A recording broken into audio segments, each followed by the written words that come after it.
On a strip of sandy soil lies a county called Norfolk. It's Ontario, south coast, you know, and it's surely not remote. If you pass through or spend a day or decide to call it home, you'll see why we love it here and are proud to call it our own. Norfolk, Norfolk, a southern county home. Norfolk, Norfolk, we know you can't go wrong with the friendly folk of Norfolk. You won't be a stranger long. Take in the small town atmosphere, be amazed at all that we grow. Like our kids that go and see the world and can't wait to return home. Drop a line in a placid lake or stroll along the shore. Take a tour on a peaceful country road and bound to be back for more. Of Norfolk, Norfolk, my southern county home. Norfolk, Norfolk, we know you can't go wrong with the friendly folk of Norfolk. You won't be a stranger long.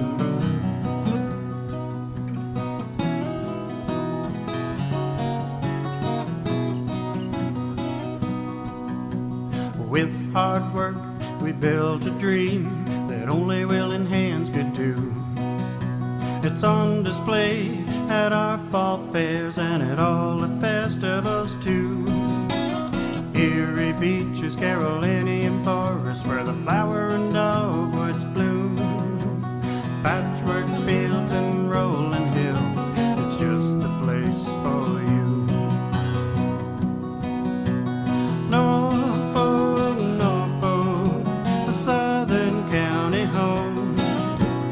Norfolk, Norfolk, we know you can't go wrong with the friendly folk of Norfolk. You won't be a stranger long. Norfolk, Norfolk, Norfolk, Norfolk, you won't be a stranger long. On a strip of sandy soil lies a county called Norfolk. It's Ontario, south coast, you know, and it's surely not remote. If you pass through or spend a day or decide to call it home, you'll see why we love it here and are proud to call it our own. Norfolk, Norfolk, a southern county home. Norfolk, Norfolk, we know you can't go wrong with the friendly folk of Norfolk. You won't be a stranger long. Take in the small town atmosphere, be amazed at all that we grow. Like our kids that go and see the world and can't wait to return home. Drop a line in a placid lake or stroll along the shore. Take a tour on a peaceful country road and bound to be back for more. Of Norfolk, Norfolk, my southern county home.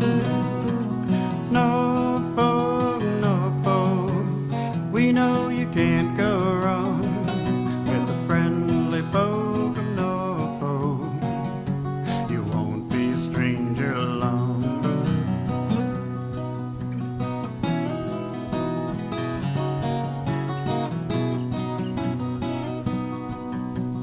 With hard work we built a dream that only willing hands could do.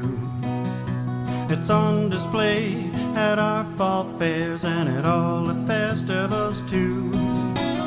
Erie beaches, Carolinian forests, where the flower and dogwoods bloom. Patchwork fields and rolling hills, it's just a place for you. Norfolk, Norfolk, a southern county home. Norfolk, Norfolk, we know you can't go wrong with the friendly folk of Norfolk. You won't be a stranger along. Norfolk, Norfolk, Norfolk, Norfolk, you won't be a stranger along.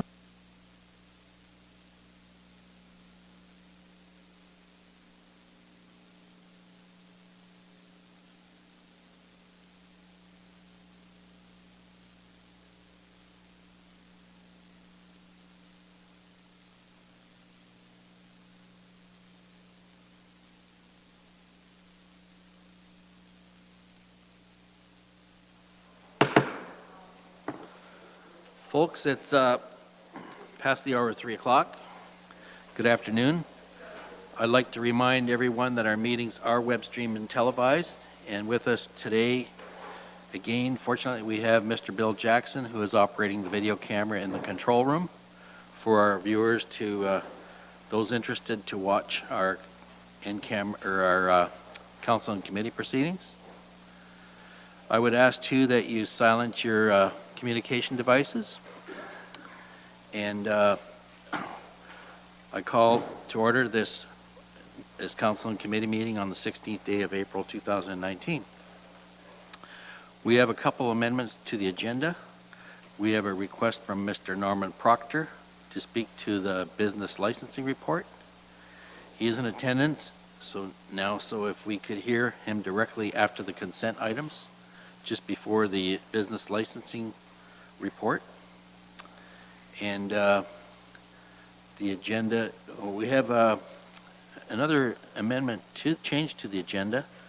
We have a Wanda Heimbecker, who is going to be doing a deputation as item 7C with respect to Whistling Gardens. Okay. And I believe those are the only changes, Mr. Clerk. Okay. So the agenda there is before you as amended, and I need a motion to approve it as amended. Councillor Huffman and Councillor Martin, movers and seconders. Those in favor? That is carried. Thank you. And now I will ask if there are any declarations of pecuniary interest. None noted, Mr. Clerk. I'm going to call on the mayor first, who's going to make an announcement with respect to public health. Thank you, Madam Mayor. Thank you, Mr. Chair. Norfolk County just recently became aware of two initiatives by the provincial government that could potentially have a significant impact on the services that we offer. The first was in a surprise announcement that the Ontario Ministry of Health and Long-Term Care received news that the Ford government intends to merge 52 ambulance services in Ontario to just 10. And the second was revealed through the budget that they intend to consolidate 35 public health units into 10 regional entities. Obviously, the devil is in the detail in this case, and I just want to ensure that our CAO and staff remain informed and are able to report to council on how this will affect the services that we offer. We certainly are offering great services to our constituents here in Norfolk County, and we just want to ensure that that service level is able to continue. And if we need to make any adjustments to ensure that we take the necessary steps. Okay. Thank you, Mr. Chair. Is there anything to add to that, Ms. Miranda? Through the chair to council and respectfully the Board of Health. At this point in time, we were all surprised with the announcement for public health on Thursday embedded in the budget. We do not have any further details, and as the mayor has articulated, the devil will be in the detail. We are actively working with COMO, the Medical Officer of Health of the province, and our association Alpha, and we will bring information as it is known to council and to the Board of Health. Thank you for that. Okay, we'll move on. We have a couple of consent items listed as 3A and 3B. And are there any councillors or mayor who wish to poll any of those for discussion? Yes, Madam Mayor? Okay, so with that, need a mover and a seconder to move those. Madam Mayor, you move the motion. Councilor Rabbit's the seconder. Those in favor? That is carried too, thank you. And we'll move on to staff reports, or just a sec here, presentations. Closed session, are there any closed session? None? Okay, we did get something handed out, but it's not for today. So we'll move on to staff reports, but first we have to hear from Mr. Norm Proctor, who is doing a deputation with respect to business licensing, and I believe it's the cab business that you're concerned about, taxi cab. Okay, Mr. Proctor, if you push that button there, the gray one, you have 10 minutes, and when you have 1 minute left, I'll let you know. All right. Hi there. Norm Proctor. I'm the president of Y8 Taxi and Delivery, based in Tilsonburg. We also have secondary locations in Delhi, and we just recently opened on Robinson Street here in Simcoe. So what my big concern was, obviously, was when Renee was in here, was the state of the taxi industry in Norfolk. The regulations are loose at best. In this county, you can have a cell phone in a van and have a taxi company in Simcoe, which to me isn't the best thing to have. So if I'm a taxi driver, I just have myself, and I'm the only one licensed, and I have a van, and I'm tired, hey, can you drive for me today? Who can enforce that? The customer's never going to ask if she has a taxi license. Why would they care? And this happens. This is a frequent thing that occurs in Norfolk County. There's many unlicensed taxi drivers driving taxi cabs throughout multiple companies. And it's something that can't be policed. Everything's on the license department here for taxis, which I don't understand at all. You guys don't have a bylaw department in Norfolk County? Because I would think that a bylaw should be enforced by bylaw. Bylaw has a lot more power than a licensing officer does in that situation. Bylaw, in many circumstances, has more power than many police officers in enforcing rules. Taxi cabs are a regulated industry, and they are controlled by these people that sit around this table here. You guys have the power to regulate a private industry in the county. And you guys can set our hours, you guys can set our rates, and it doesn't occur. I don't even have to have an office. I choose to have an office because that's how taxis have always operated. Have a taxi stand is how it's always been in the industry. Nowadays, you can just sit at home and take calls or have your wife answer the phone and just take your one cab and go pick people up. I don't see that as enhancing the services. Simcoe has just recently lost a company. One taxi has ceased operations, which took 4 additional cabs out of Simcoe. So myself and my business partner have actually just purchased 6 brand new vehicles, which we're currently tagging. And we've leased a unit at 75 Robinson in order to serve Simcoe, because Simcoe is drastically underserviced in taxis. You can't get a taxi in Simcoe. If you call at 9 o'clock on any night, you're not getting a taxi. There's one cab running around town. There's no standards for hours in this town. You can work 9 to 5 Monday to Friday if you want. And we could do the same. There needs to be standards. What you guys are proposing now is good. The criminal check over 5 years, that's pretty much standard in the industry. No new cab companies until the report can be completed, which is fair. But we need cabs now. Norfolk needs cabs now. HNT, I was all against HNT, and I'm not going to lie. He's been very progressive, and he's been good for the county.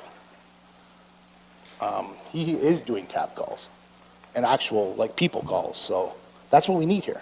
We need more of that. But there has to be stricter regulations. Maybe you have to have a minimum number of cabs in order to apply for a license. You have to have people that are actually serious about servicing the county. You have 65,000 people here, and they should be serviced. There's a few other things. The senior rate is $6 flat rate, which isn't mandated that you charge that, but it's in the bylaw per se. So a lot of the companies will honor that. But $6 with gas at $1.30 a liter, the federal carbon tax, and you could be $1.50 all summer long. $6, you're not making any money. You're carting people around for free, basically. So something like that, firm rates or rates that we should be charging, I'm all for that. Like we require meters. Most of us don't use meters. This is Simcoe. It's a small town. People like to hear a number. If you want a cab, say $7. Okay, there's your cab. They don't want to see a meter. This isn't Toronto. You don't need meters. To me, anyway. For a small town, you don't need stuff like that. The vehicles. So they're in the bylaw, which is good. There's this thing about vehicles that they can't be over 2011, but there's discretion upon it. So the licensing officer has discretion if it's allowed or not. Why not just have a standard?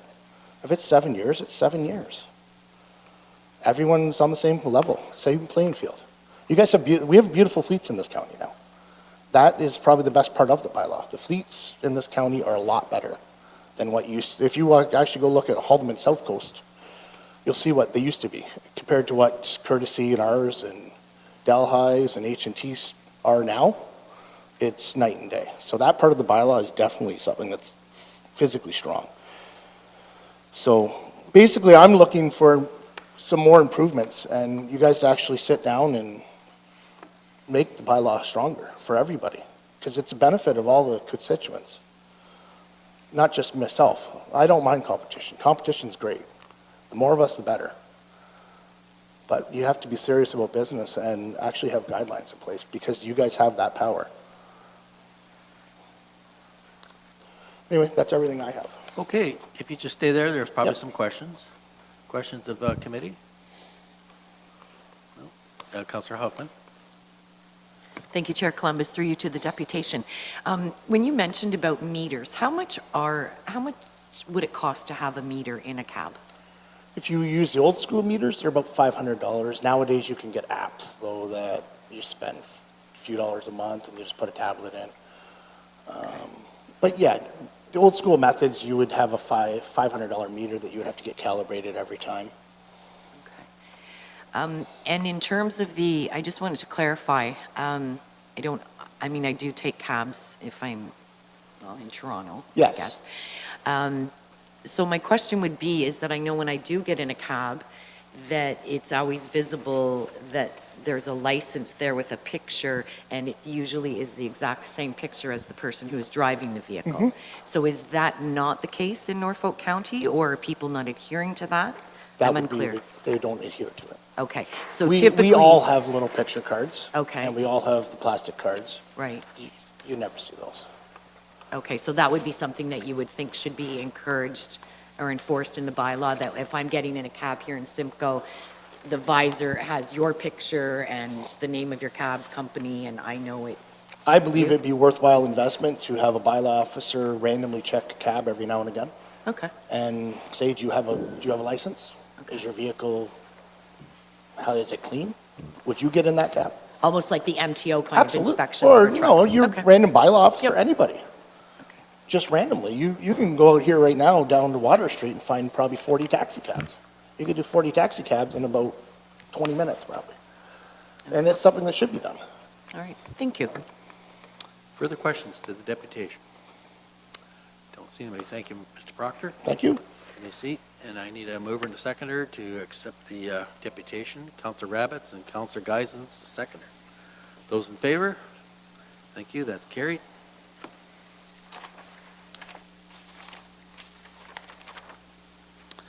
So we will move now to the report, business licensing review, report CAO 19-14 on page 19 of your agenda package. I guess this is your department, Mr. Clark. Yeah, thank you, Chair Columbus. I want to start off by thanking Norm for his deputation. I mean, I don't think our thinking on this is that different. And I know we've had a lot of, you've had a lot of discussions with Marie in our department, and generally, I'm very excited to work with you in the taxi industry and through this process, because I think we can do a lot of exciting things. This report is one I'm presenting on behalf of Stephanie, who oversees business licensing. To briefly summarize, in 2016, we did a significant overhaul to business licensing, as aspects of the predecessor bylaw were vague and open to significant challenge. 2016 also saw the introduction of 3 new areas of licensing, those being restaurants, aesthetic services, and tow trucks. All other areas of licensing were in effect since business licensing was instituted in 2008. And they've remained largely unchanged in 2016, except for taxi. We did quite a big update in terms of taxi. The business licensing portfolio is admittedly not always a popular one. There's some areas where we received kind of unexpected levels of opposition to the 2016 introductions of the new business licensing areas. A lot of this came around restaurant licensing, which kind of surprised us because we thought we were kind of behind other municipalities of our size for introducing this. But we do want to go out and get a better understanding of what those concerns are and really make sure that we are in touch with what the community wants. Anytime there's significant change in an area, such as business licensing, it's important to go out after a period and conduct a review and get input. Staff would always like to get policies and bylaws 100% right on the first try, but that isn't realistic. The real work comes from continuing to engage stakeholders on an ongoing basis and making appropriate amendments and improvements. In terms of outreach efforts, we plan to do online questionnaires that will allow open-ended responses, town halls, and hold direct meetings with representatives of taxi industries or other areas that may require more individual attention. We will report back this year in time for council to make any amendments prior to January 2020. We will also analyze improvements to our processing, provide some metrics on our existing response times, and present proposals on potential online application processes. It's important to note that most licensing goes from January to January, the big exception being taxi licensing. So when we report back, it'll also be an appropriate time for council to consider whether they desire regulations in any area. We don't plan to advance any new business licensing. However, we want to ensure council has the ability to consider business licensing in a holistic manner this year. The recommendations before you today have been circulated to all the local taxi businesses, and we've received an overall positive response and feedback, so we're recommending approval. With that, I'll try to answer any questions you may have. Questions for the clerk? Yes, Councillor Rabbits. Thank you, Mr. Chair, and through you to Mr. Gazelle. My question's pertaining to our different schedules that we have. It appears on page 40 of our agenda, and it seems that the taxi cabs, from what I take it from your recommendations, are the only ones that won't be issued license until the review has been complete. And is that also true for the rest of these schedules that we're looking at? Is there a particular reason why taxi cabs are the ones that won't be having any more licenses issued? Is it due to the nature of the criminal reference checks and things of that nature? Am I to assume that licenses will be issued for peddlers, auctioneers, amusements, hotel, motel, bed and breakfast, mobile food premises, tow trucks, etc., that those licenses will continue to be issued? Or are they lumped in with the taxi cabs and no licenses are to be issued until the review is complete? Through you, Chair Columbus. So the nature of that is just new business licenses. So any existing business license can get more taxis or more drivers approved. We just aren't looking to institute any new taxi businesses or an overall new business. And the reason for that is in large part because of some of the changes that we're expecting with the health and social services. As a consolidated service manager, we are one of the taxi industry's biggest clients here. So a lot of that could have dependency on provincial announcements. So we don't want somebody to invest in a business, get set up, buy vehicles, really invest in something, and then be turning around and telling them in December that our municipality has to put restrictions on the amount of taxi cabs they can have. We want to work those deals out with the local existing industry members already. Councillor Rabbits, go ahead. And further to that, I did want some clarification. I apologize to ask you a very long-winded question. But so the other schedules, they will be issued new business licenses. It's only the taxi cabs that we're putting a hold on for new businesses. Through you, Mr. Chair, yes, and just a specific class of the overall business license. Okay. Further? No? Mr. Clerk, I have a couple questions. One is, how often does your department review cab receipts as spelled out in the bylaw here? And how often do you inspect the cabs that we have? Through you, Chair Columbus. So we do at least one annual inspection and one annual safety. In terms of the logbooks, usually we would have to have a reason to request the logbooks. The Bylaw Appeals Committee will know that we recently did have a reason, and we did request them for one company, and we did identify, very similar to Mr. Proctor mentioned, that there was somebody driving illegally on a regular basis for that company. So based upon that, we try not to be too intrusive, but we may just do a random audit of the existing taxi companies on an ongoing basis to try to make sure we address those issues, because it's something that we can do very easily. Thank you. Councilor Martin? Thank you, Chair Columbus. Through you to Mr. Griselle, if you are doing a random audit, at which point would your office be able to coordinate with bylaw for random checks of vehicles? Is that something that could be coordinated? Through you, Mr. Chair. So in terms of bylaw, I think the biggest component is likely working with the bylaw enforcement officers just on a bit of education.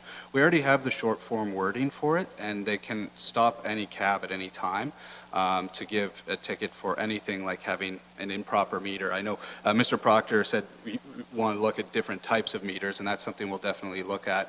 But they can stop a taxi cab any time, and they have to respond and provide their logbooks at that time. So a lot of it is just working with the people who would be walking the streets and let them know, here's the short forms that we have, this is the type of ticket that you issue, because it isn't one that has commonly been issued by law enforcement officers here, or the OPP. So we could also work with the OPP, they can also do that. Okay. Further, Councilor Martin? Yes, one more, Mr. Chair. Is there a date in mind to go forward with all of your, or a month, or are you narrowed down with all of your reviews and whatnot that you'd like to have with the public on all of the business licensing? Through you, Mr. Chair. So we would like to start the discussion this spring and do it throughout the summer, and then kind of finalize a staff report and bring it back to council in early fall so that council has time to consider it.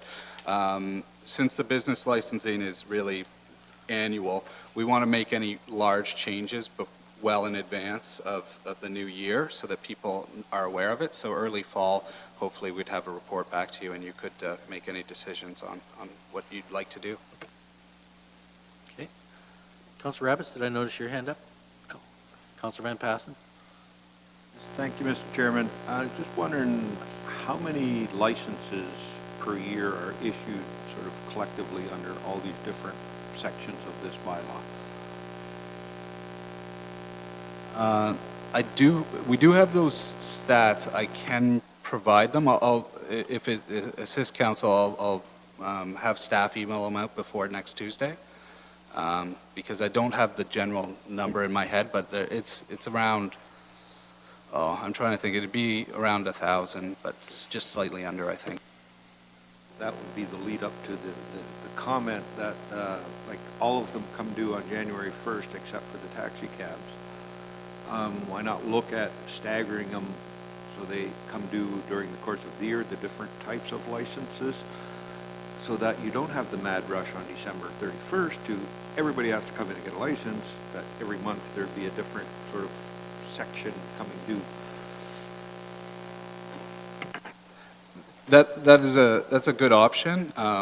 Right now, we deal with a lot of late licenses, so especially with the new areas, we've been given kind of extended grace periods every year to try to ensure compliance. But for something where we have full compliance in place in the previous years, it's not necessarily too hard of a process to get a license renewal. It's fairly quick. It's when we have the initial year, but that is a good idea. We could definitely look at the staggering the licenses. Councilor Martin?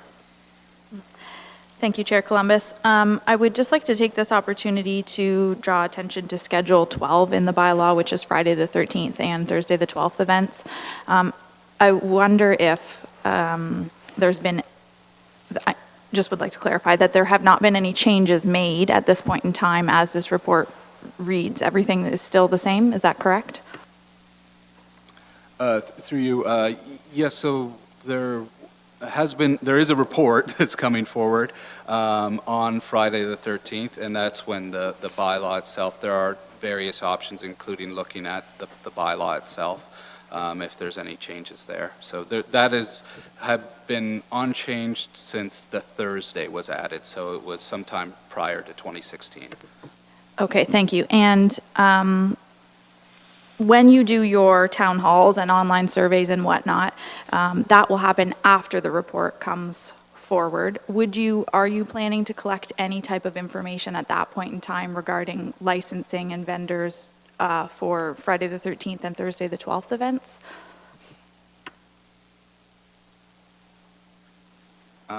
Through you, Mr. Chair, it's an interesting question. I'm not planning to do it in terms of my work here. It is part of my master's thesis. So I am purposefully working on Friday the 13th for my school work. It's not related to my business here, and part of that is to get general input on civic engagement. Sorry, just to clarify, when you're collecting information on all of the other information in the bylaw, would you collect public input from maybe our service clubs and people who are also organizing this event in Port Dover? Although it would come after I believe, yes, after the report, would you engage them in your information gathering at that point in time?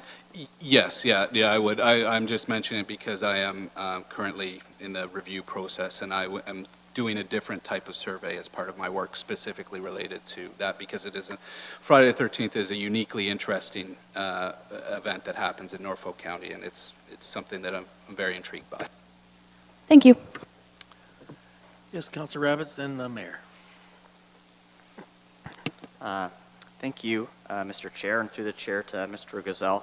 I would like to ask what maybe the logistic challenge would be in separating Schedule 12 for its own independent review and possibly having that information come back to council when we're reviewing the user fees. I don't know if the information would be germane to the same topic of conversation, but our Friday the 13th next event, the hot weather event, is in September, and possibly receiving this information back after that event has taken place doesn't seem very timely to me. If there's any information that could be gleaned to either improve our next upcoming event, or if folks are providing you with information with the intent that it's going to be made of use before the next upcoming event. We are reviewing the user fees. I was wondering what your perspective on maybe having that information included in a separate report, or maybe included in a different report would be, what your thoughts are on that. Through you, Chair Columbus. So yeah, the Friday the 13th will be dealt with, that bylaw will be dealt with when we have the Friday the 13th report. So options, I certainly would want council, we're already getting inquiries about Friday the 13th business licensing. I wouldn't want council to be going into the latter half of May without having addressed that schedule specifically. So there will be changes before council. Part of the challenge within the time frame of getting those changes done is that we'll have to rely on people coming to this council meeting to provide input. We won't be able to do a lot of public outreach and consultation in advance, but retroactively and throughout September, we can definitely track that and bring back improvements to whatever council decides in May on Friday the 13th. Mayor Chop. Actually, you just sort of, I think through you, Mr. Chair, to Mr. Gazelle, you led me into this point. So I know you say there's not a lot of time for some public outreach before the bylaw that's going to come with the Friday the 13th report, but there really are two main organizations, the Kinsmen and Board of Trade, that are also administering those licenses through that event. And I'm just wondering, I think it would be prudent to engage them because I know that they have some ideas in regards to Friday the 13th. And I'm sure they would like to share some of that with you in advance prior to coming here to do a deputation to council so that it's included in the report to begin with. Through you, Mr. Chair. I think part of the challenge is that I'm just one small part of the Friday the 13th. It's actually a community services report, so the bylaw is just one of the multiple options being considered there. But I don't know if it's a report being advanced by Mr. Cridlin. So if there's consultation on those aspects, that would be for his department likely to look at. Well, I think part of that report, through Mr. Chair, if I may, is part of the challenge with that is the fees, some might argue, have become sort of unsustainable on the part of the county of what's being offered. And there is a potential to increase revenue by, lowering some of those fees. And I think it would be worthwhile before that report comes to certainly reach out to the Board of Trade and to reach out to the Kinsman Club to get their input in the report that's coming to council, if that's possible. Mr. Cridlin, can you add anything to our conversation here? Through the mayor to Mayor Chop. Yeah, as Mr. Griselle related to, I'm tabling the report. Clerks are involved, planners are involved. Everybody, basically, staff have all had comments on this because it's an operational and licensing event. The report, I know is finished. It was, I believe, goes the first CIC in May, I believe. Andy's nodding yes. The OPP have had a say in it. We haven't reached out to, last year we did reach out to the user groups or to the service clubs, but we have not in the writing of this report. I could definitely set a quick meeting up with the two of them, maybe the three, go the Lions as well, who are a minor player. I'm just not sure how much information. I guess we could have an open dialogue, see what they have to say, and see if it's too late to incorporate it in the report. The report is, I think, originally was mostly on licensing, and it's an all-encompassing report now, just the way things have rolled out with recent news from the OPP and liabilities and things like that. So I can definitely reach out to them, feel better with that, and I'll see where I go. I'd appreciate it. That'd be great. Thanks. Councillor Martin. Thank you, Mr. Chair. Through you to Mr. Cridlin, I would just like to offer my services that I would be pleased to sit in on a meeting with those key players. And if there is some licensing information that we are able to share with them, great. If there's information that we're not able to share with them, I would still personally find it very beneficial if they were able to maybe come up with a joint statement and just have that circulated in the report as well. Some feedback from Kinsman Lions and Board of Trade with regards to their thoughts on the licensing aspect and the vendor fee permits. Through the chair to Councillor Martin, I'll set that meeting up as early as tomorrow. I'll send an invite out. Thank you. Anything further?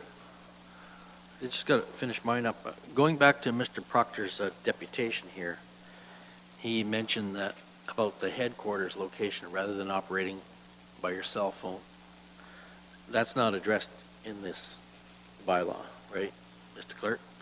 He also mentioned about the firm age of a vehicle rather than one where there's some gray areas with respect to rust and that type of thing. And there was one other thing he mentioned, firm rates rather than metered rates. When will some of those things be considered in the taxi bylaw?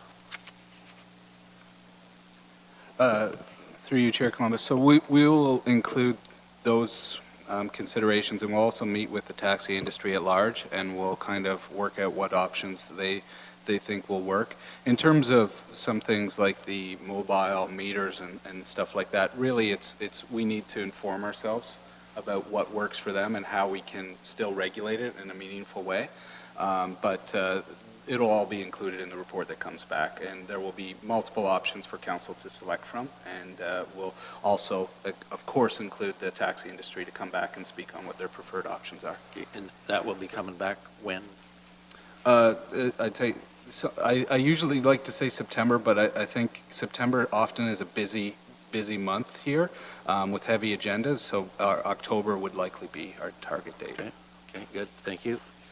And I've got one more, and it's with respect to, I see salvage yards in the bylaw here, but there's a lot of people, I know members of council over the years will be getting calls about residents in urban areas that are scrapping. What they do is they take TVs and wash machines and that type of thing. They pull certain guts out of them and resell them. And it's actually considered a home occupation, my understanding, according to bylaw. Is there any way that we can stop this type of activity in residential areas? Because the salvage bylaw does not deal with that type of thing. Certainly, I'll make a note of it, and we'll look specifically into that in the review. If you speak with Mr. Fritz Anslin, I know they've had several complaints about that, and the people claim they're operating as a home occupation, and then they get away with it. So, but there are all kinds of issues go with it, such as odors and people grinding and dust and that type of thing. Nothing further? Okay. I need a mover and a seconder, and I'll read out this recommendation here. The recommendation is printed on page 21, mover and a seconder. Madam Mayor Chop and Councilor Michelli, that staff report CAO 19-14, 2019 Comprehensive Business Licensing Review be received as information, and that staff prepare a further report in 2019 upon the outcomes of the community consultations and recommending options to council's consideration. And further, that council direct council services staff to cease accepting any new taxi cab business applications until the licensing review is complete. And further, that an amending bylaw be presented, amending section 4.2E of Schedule 11 of bylaw 2016-92 as follows. Deletion of 4.2E and replacement therein of the following. 4.2E has been convicted of any time at any time of an offense which in the opinion of the licensing officer is related to an incident of violence, assault, or weapons. Number I, those denied a license under section 4.2E shall be permitted to file an appeal with the Bylaw Appeals Committee without the prescribed fee. And further, that an amending bylaw be presented, amending section 4.2A of the Schedule 11 of the bylaw 2016-92 as follows. Deletion of 4.2A and replacement therein of the following. A driver presents a driver abstract with 5 or more demerit points. Appeal of non-issuance of a taxi cab driver's license due to demerit points may be made to the Bylaw Appeals Committee pending the filing of an appeal and without the prescribed fee. Pretty wordy. Any questions about that recommendation? No more further discussion. Those in favor? That is carried. Thank you. Well, that got rid of a huge portion of our agenda package. And now we'll move to the award of contract for disposal bin services. Staff report Public Works 1919 on page 93. Ms. Marlene Ireland, is that yours? Thank you, Mr. Chair. This report provides the results of the tender for disposal bin services. This is one of many consolidated service contracts. The previous disposal bin contract was expiring and a new tender was issued. This contract covers 41 county facilities for a 5-year fixed rate term. It includes weekly, seasonal, and one-time service. The 2019 budget was prepared using the previous rates, so there will be a deficit this year, but will be adjusted for future budgets. Staff recommends the award of the contract to Norfolk Disposal Services Limited as the lowest compliant bid, and I can answer any questions. Okay, thank you, Marlene. Questions? Yes, Councilor Mayor Chop. Thank you, Mr. Chair. Marlene, I'm just wondering, is there any flexibility that's built into that contract? Mr. Cridlin and I had a conversation about one area that might need to have some different level of service, as in more frequent pickups in the summertime because of the smell and so on. And I'm just wondering if we've got a clause in that contract that would allow us to do some modifications there with the frequency of pickups. Yes, through the chair to Mayor Chop, we have a clause to add or delete services in the contract. Okay. Okay, Thank you. Councillor Martin. Thank you, Mr. Chair. Through you to Marlene, I was wondering if you could share some details with me about the specific line with the BIA and Simcoe. How does that work per se? Through the chair to Councillor Martin, I might need a little help from Mr. Gazelle here, but I believe we still have a budget with the BIA, and part of that is the bin disposal on Peel Street. Just one particular bin is all of the garbage collected. I'm just not, I apologize, I don't understand how that works per se and why that is run through the BIA. Sorry, no, this is just for their office space that they rent. Thank you. Okay. Yes, Councillor Michelli. Thank you, Mr. Chair. Through you to staff. Ms. Watson, I just had a couple of questions. First of all, the top line in that report, the first item under Langton Parks and Long Point, do I understand correctly that that amount is for Long Point only? Through the chair to Councillor Michelli, yes, that is for garbage picked up in individual garbage pails or bags, and then it's taken to a central location to the dumpster and picked up there. So it is just for Long Point. Thank you. And also, so when it's taken to the dumpster, this dumpster is located in Long Point, is that right? Correct. And can you tell me where it is? I believe it's at the entrance of the Provincial Park. Thank you. Also, just a couple of other items. There is, if I understand correctly, there is a bin at the Langton Community Center. That's correct. And there is also a bin at the Langton Arena. That's correct. And they both have the exact same cost. Yes. And if I understand correctly, then there is no bin at Turkey Point. That's correct. We do not pick up garbage at Turkey Point except for at the park, which staff, community services staff pick up, and it's not as much, and it can go in the back of the pickup truck. Okay, and also in Long Point, it's community services that takes it to the bin, is that right? The Langton Parks take it to the bin, yes. Okay, thank you very much. Councillor Martin. Thank you, Chair Columbus.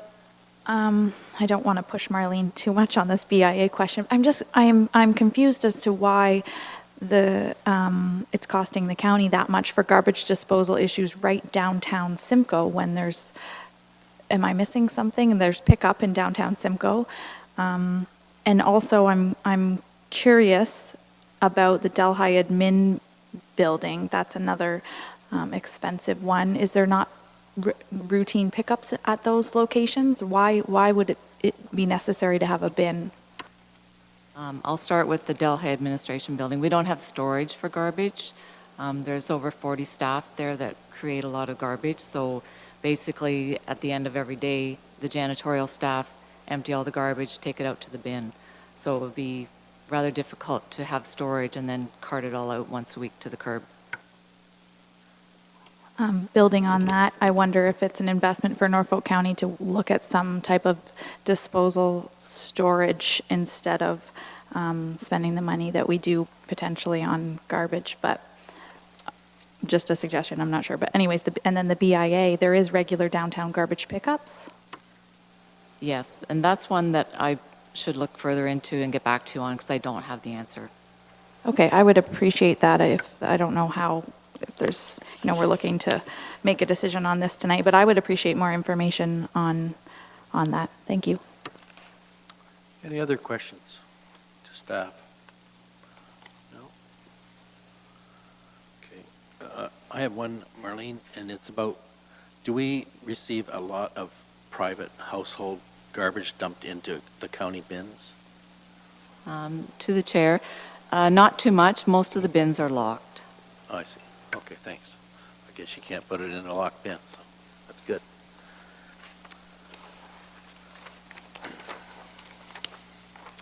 So I need a mover and a seconder for the recommendation. Councillor Huffman, seconded by Councillor Rabbits. The staff report PW 1919, the award of contract disposal bin services, be received as information, and that the bid submission from the Norfolk Disposal Services Limited, Waterford, Ontario, in the amount of $295,054 net HST for the supply and service of disposal bins for a fixed 5-year term for various Norfolk County facilities as specified in request for tender PWFAC-19-01 be accepted. And I see a hand up, Councillor Martin. Thank you, Mr. Chair. I actually would like to ask maybe our CAO. I recall a conversation with Councillor Van Passen about the benefit to long-term contracts. Last week, I believe, we talked about that. I'm just wondering what your thoughts are on having a 5-year contract, especially if there's a couple areas that we could maybe investigate. Would it be wise to pass this as, I know that this is a service that needs to continue, but I'm just looking for a little bit of guidance. Through you, Chair, to the councillor, I would recommend we pass this, but, you know, as Councillor Van Passen last week said, you know, we went for 3, 1, and 1, maybe look at all of our contracts and see if there's some benefits, but I would recommend passing this one. Okay. Councillor Taylor. Thank you, Mr. Chair, and through you to Councillor Martin. And there is flexibility built into this as well, as was brought up, so I'm sure that those questions can be addressed at a later date. Okay. Anything further? No? Those in favor of the recommendation is read? That is carried. Thank you.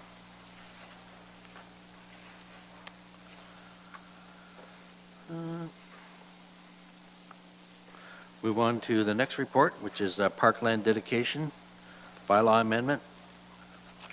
Mr. Cridlin, is this yours? No, Ms. Disley. Thank you, Councillor Columbus. Actually, our senior planner, Alicia Cull, is going to be presenting this report. Thank you. The Parkland Dedication Bylaw was originally enacted by Council in December of 2016, and it allowed the county to collect parkland or cash in lieu of parkland in accordance with the Planning Act and the official plan for qualifying developments.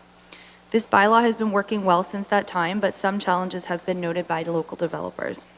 Staff have tracked these challenges and are proposing to amend the bylaw to address these concerns.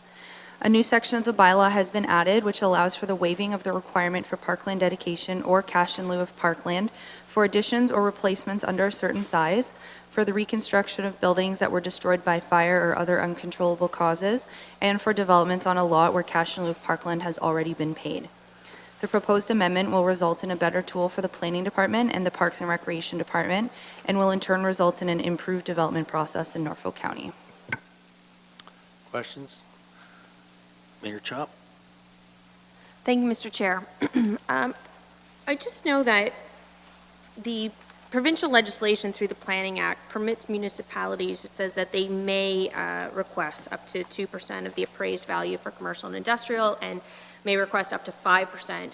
So it's not a firm number in those cases, and I've just been doing a little bit of research. There's some stuff in here that I love. For example, the $500 per lot created through consent, including the farm splits. Like, that to me is an innovative, forward-thinking idea. Otherwise, I mean, when people want to build on a farm lot, they end up spending thousands of dollars more than they would need to otherwise. And so when I'm looking at some other municipalities, as an example in Waterloo, all commercial builds that are in the downtown core, for example, are exempt from parkland dedication fees. In Markham, council may consider reductions or exemptions from parkland dedication for certain types of development, including affordable housing and nursing homes.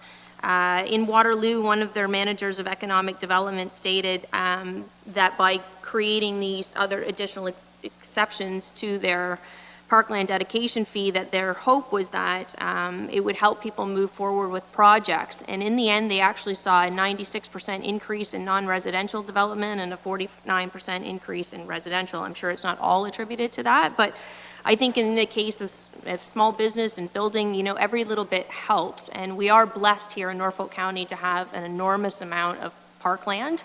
And this might be an area, I'm wondering if we could maybe refer this back to staff so that, you know, we could find some more, you know, great ideas like the lot split and kind of be a leader in this parkland dedication bylaw as opposed to, you know, just kind of doing the bare minimum with it. And I just think there's an opportunity for other great ideas like you guys had in there with that one. Any comment? Sure, through the chair, that's a great idea. So I would recommend approving this tonight if possible, and then we will come back in the future whenever you'd like with those, with new ideas for how to exempt more properties. Okay. You okay with that, Madam Mayor? Could we get a date on when we might see something like that coming forward again? Through the chair to Mayor Chop, may I suggest early fall of this year would be appropriate? That will give us a little bit of time to get your ideas, research, and return back to our development community, because we have done quite a bit of consultation with this bylaw in our current development community, so we'll want to reach out to them again too. Yes, go ahead. One more question, Mr. Chair. Okay, in that case, I'll support that. I just, one other little piece that I'm just kind of wondering about is in terms of the staff, the discretion that's being applied. How will that be decided on through staff on which projects are exempt, or is that a committee that you'll have that makes that decision? Will that come to council? Through the chair to Mayor Chop, the bylaw is outlining that it will be at the discretion of the General Manager of Development and Cultural Services. If council chooses to change that, we can bring it back to council. To be efficient, I see that it would be the General Manager of Development and Cultural Services, but we're open to options. Through you, Mr. Chair, I just, you know, I think some of the challenges here are, there are people that feel in Norfolk County some level of inequity in certain situations, much like in the discussion that we heard from Mr. Proctor in the taxi situation, that if it's, you know, a vehicle that's up to 7 years old, it should be 7 years for everybody kind of thing. And so, you know, I'm happy to support this today if we're going to see a report back in the fall, but in that report in the fall, maybe we could look at that and how we ensure some sort of equity across, you know, new businesses. Okay. Councilor Van Pass. Thank you, Mr. Chairman. My little comment that I scribbled on here is I don't really remember too many parks situated like in industrial zones and things like that. So why do we even consider taking 2% of the land or appraising? Why don't we just set a flat rate fee like per acre, per hectare, per square meter or something? Collect the money, use that to build parks where they should be. And like, why even have the option of an industrial park dedicating parkland? Could they look into that and just set, every developer will then know the price up front on what it would be, and then we deal with it from there. Is there a provincial reason or something that dictates that we have to take cash or lieu from industry and commercial? Thank you, Councillor Columbus. To Councillor Van Passen, good question. The appraisal of the parkland through our industrial areas, that it produces more of a fair outcome, if you will. We can look into putting a flat rate in there. At council's discretion, we can bring that back as an option if you like in the future, in the fall. Okay. Further? Councilor Van Passen, you get your answer? Well, I just, again, I can't see the cost of an appraisal doing all that. Why don't you just say, you know, this is the price. You have a development that is 1 hectare in size. It's going to cost this much money per hectare. End of story, because who cares whether it's worth a little bit more in one area, then another area, it's just a flat rate fee across the county. I'd hope they'd look at an option that way, rather than spending it on hiring an appraiser, paying out more money than what you're going to get back in some cases, all of those little things, just have a flat rate fee. Okay. The CEO advised me that it will be looked at in the fall. Okay? Good. Anything further? See any hands up?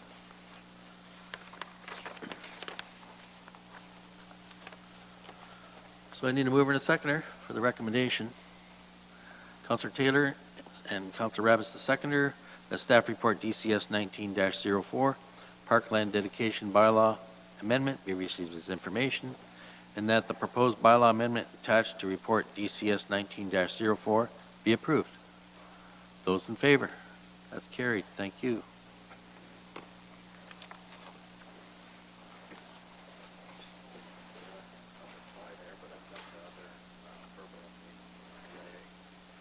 Okay, the county clerk here has a verbal update on the BIA that he's going to share with us. So, thank you, Mr. Chair. After, at last week's meeting, there was some questions raised about the BIA appointment process. Just to highlight for council, BRAs are unique in their appointment processes as outlined in the Municipal Act. So in any instance where there's a conflict between any of our policy, bylaw, or process, the provincial legislation supersedes us. In this instance, Section 204(3) of the Municipal Act requires a vote of the tenants in the BIA area to recommend appointments of directors to the board. So those are different than council's appointments. Council can appoint 2 council members in our bylaw. The process for council to refuse appointments recommended by the BIA is outlined in Section 204(9), which reads, the municipality may refuse to appoint a person selected by the members of an improvement area, in which case the municipality may leave the position vacant, or direct that a meeting of the members of the improvement area be held to elect or select another candidate for the municipality's consideration. I'm aware, as I'm sure committee members are aware, that there was not a meeting held by the Simcoe BIA to vote on membership. My very general recollection is that an informal process has been utilized for some time as the BIA has struggled to fill its membership ranks. Similarly, both myself and the clerk that preceded me have not challenged the tenancy of applicants and have also tried to assist in attracting applicants through allowing the BIA to participate in the county's advertising for committees. The appointment process, however, is an entirely external one to the county. It's not one that we oversee. There are a couple of options that committee can take. One, you can ask the executive director of the BIA to attend and request he provide you with the BIA applications and recommended candidates for your review, so he could provide you with the applications that he's received. You could also ask me to undertake a review of the tenancy within the BIA area, which I believe would result in there being insufficient applications to fill the BIA seats. You could refuse to appoint the members of the BIA, and this would simply require that the executive director go through the Municipal Act process of holding a meeting of all the members who are within the business improvement area to vote. This again could result in a scenario where there's insufficient membership on the BIA. You can simply repeal the bylaw to end the Simcoe BIA. Unfortunately, this scenario is one that is likely for the Delhi BIA. We're going to advertise again for the Delhi BIA, but just so council and the public's aware, we've had a very long advertising process going on for that, and we've only got 1 application to date.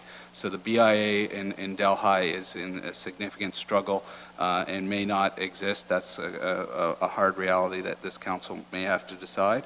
And you can consider, the final option is you can consider the names suggested by the Simcoe BIA.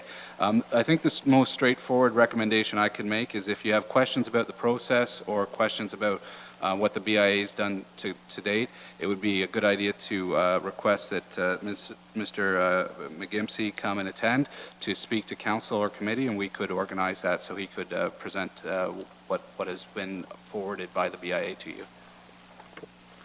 Questions to the clerk? Mayor Chop. So I think through you, Mr. Chair, the clerk, I think we are aware, as far as my knowledge is concerned, of the process that was used. We did speak to it in closed session last week. And I'm just wondering, Mr. Grisel, if you could comment, what would we do for a first BIA? Like, what happened when it was initially created, given the kind of unique situation that we're in now? And I don't believe that in Simcoe that we are going to struggle to fill those roles. I think we have more applicants that want to be involved right now on the BIA than we have positions. So I'm just wondering if you could touch upon the creation of the initial BIA and how that all took place. Through you, Mr. Chair,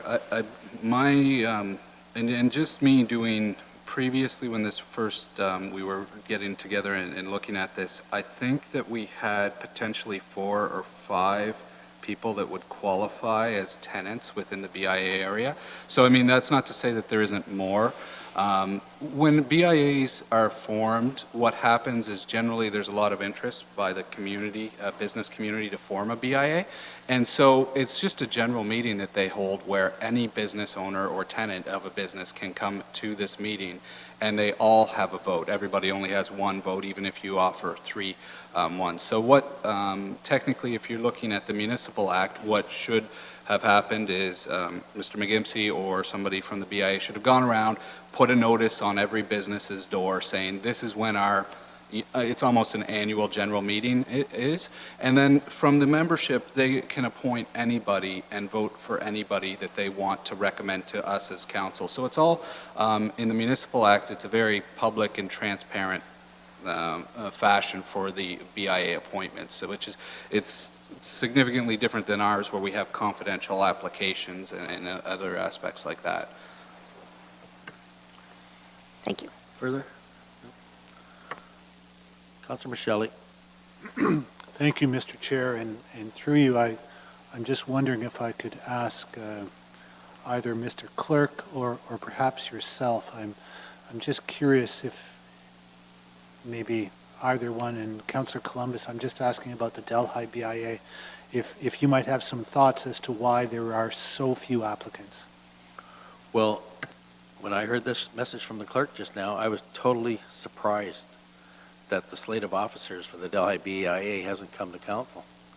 I don't know where it is, because they do hold a meeting every month, and it's usually here, and perhaps it got overlooked or at the agenda or something of that nature, but I really am surprised that it's not here.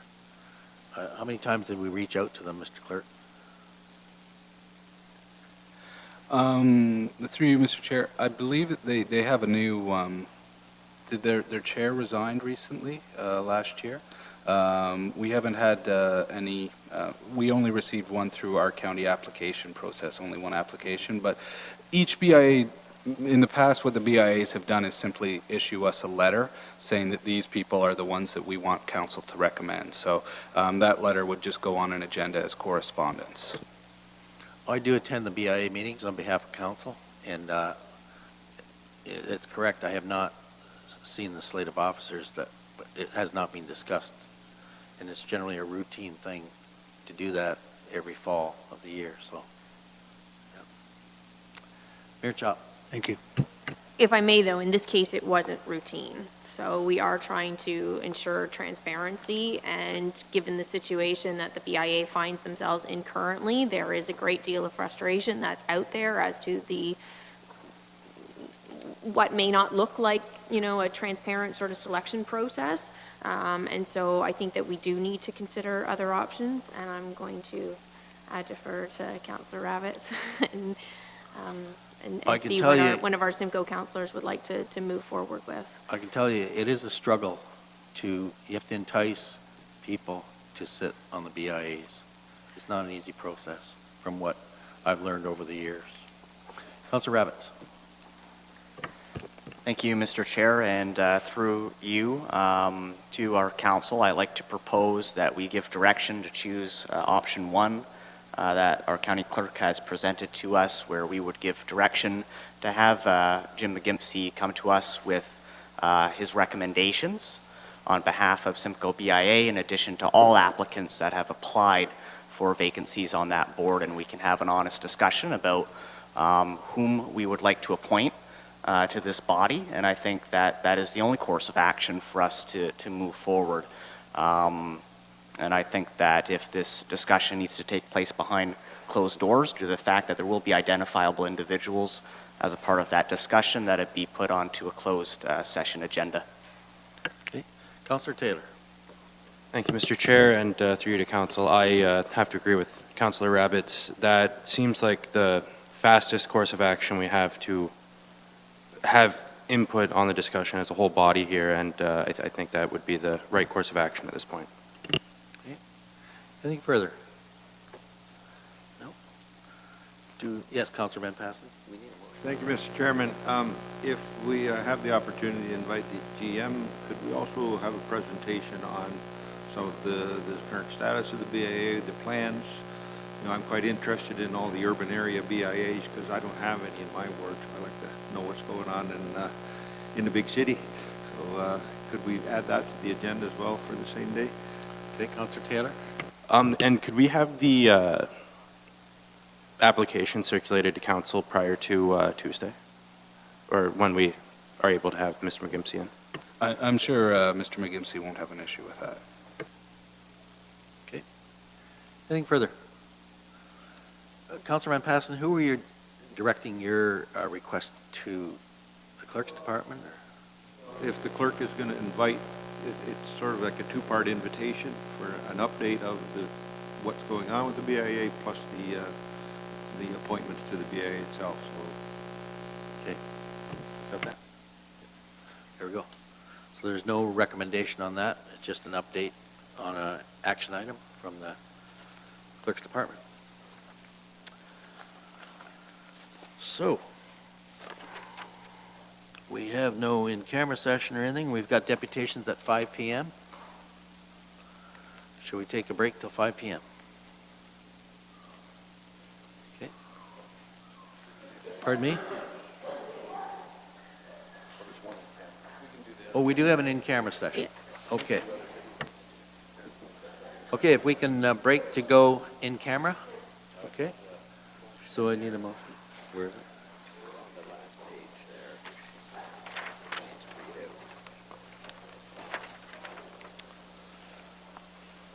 May I have a motion for a committee to convene in a closed session at 4:09 p.m.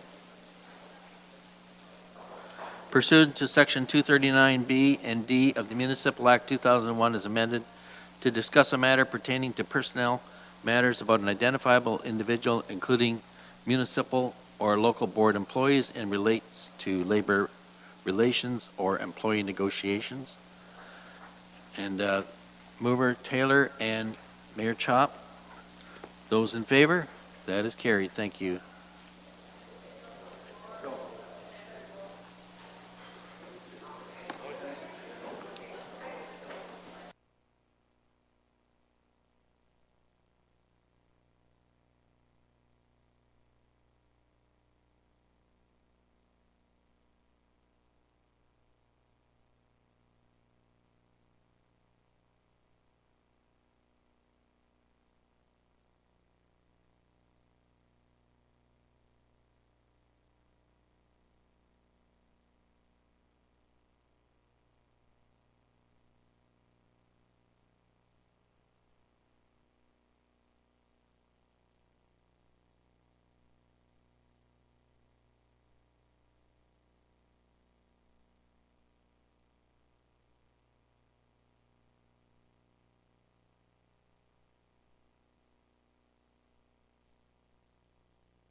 On a strip of sandy soil lies a county called Norfolk. It's Ontario's south coast, you know, and it's surely not remote. If you pass through or spend a day or decide to call it home, you'll see why we love it here and are proud to call it our own. Norfolk, Norfolk,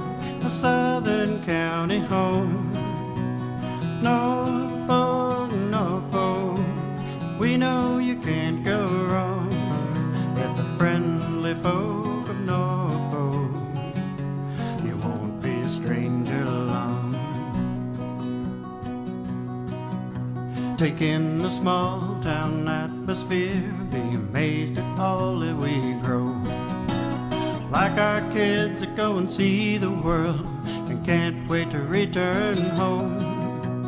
Drop a line in a placid lake or stroll along the shore. Take a tour on a peaceful country road and bound to be back for more. Of Norfolk, Norfolk, my Southern County home. Norfolk, Norfolk, we know you can't go wrong with the friendly folk of Norfolk. You won't be a stranger long.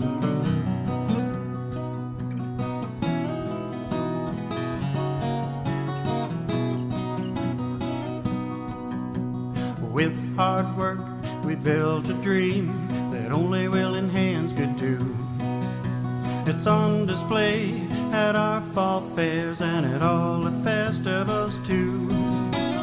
Erie beaches, Carolinian forests, where the flower and dogwoods bloom. Patchwork fields and rolling hills, it's just a place for you. Norfolk, Norfolk, the Southern County home. Norfolk, Norfolk, we know you can't go wrong with the friendly folk of Norfolk. You won't be a stranger long. Norfolk, Norfolk, Norfolk, Norfolk, you won't be a stranger long. On a strip of sandy soil lies a county called Norfolk. It's Ontario's south coast, you know, and it's surely not remote.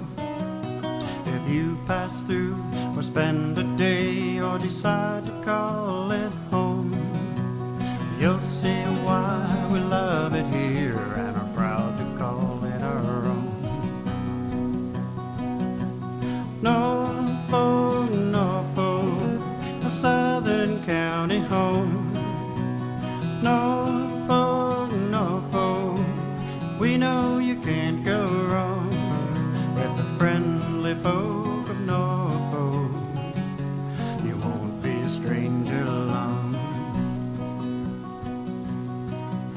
Take in the small town atmosphere, be amazed at all that we grow. Like our kids that go and see the world and can't wait to return home. Drop a line in a placid lake or stroll along the shore. Take a tour on a peaceful country road and bound to be back for more. Of Norfolk, Norfolk, my Southern County home.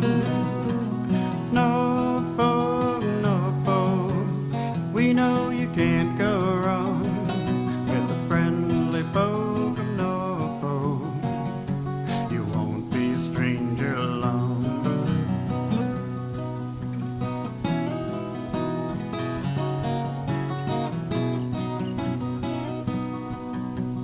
With hard work, we built a dream that only willing hands could do. It's on display at our fall fairs and at all the festivals too. Erie beaches, Carolinian forests, where the flower and dogwoods bloom.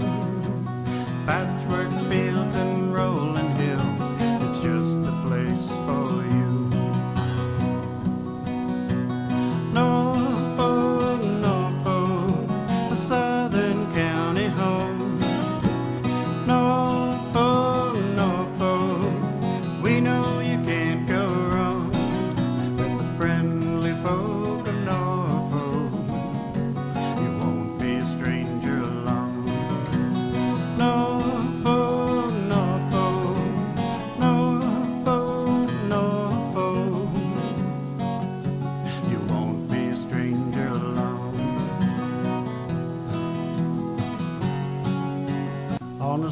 of sandy soil lies a county called Norfolk.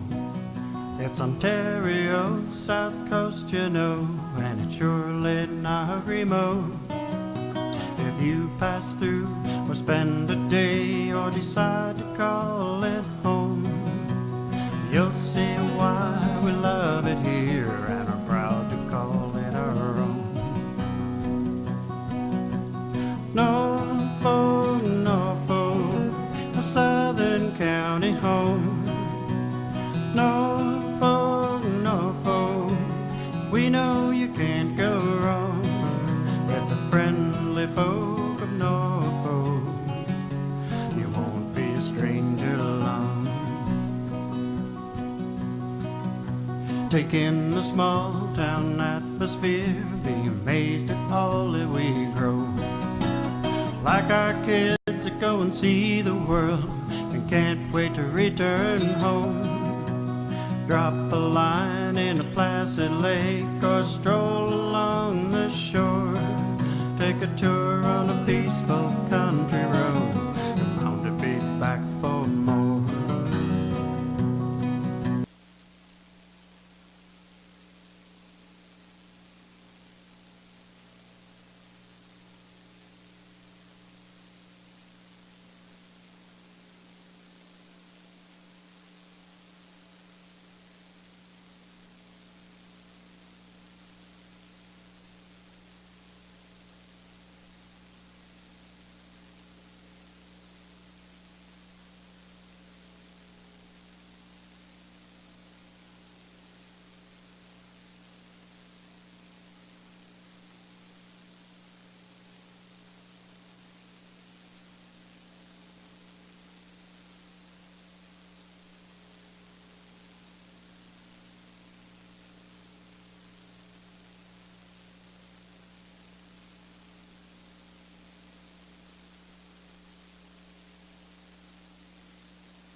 On a strip of sandy soil lies a county called Norfolk. It's Ontario, south coast, you know, and it's surely not remote. If you pass through or spend a day or decide to call it home, you'll see why we love it here and are proud to call it our own. Norfolk, Norfolk, a southern county home. Norfolk, Norfolk, we know you can't go wrong with the friendly folk of Norfolk. You won't be a stranger long. Take in the small town atmosphere, be amazed at all that we grow. Like our kids that go and see the world and can't wait to return home. Drop a line in a placid lake or stroll along the shore. Take a tour on a peaceful country road and bound to be back for more. Of Norfolk, Norfolk, my southern county home. Norfolk, Norfolk, know you can't go wrong with the friendly folk of Norfolk. You won't be a stranger long.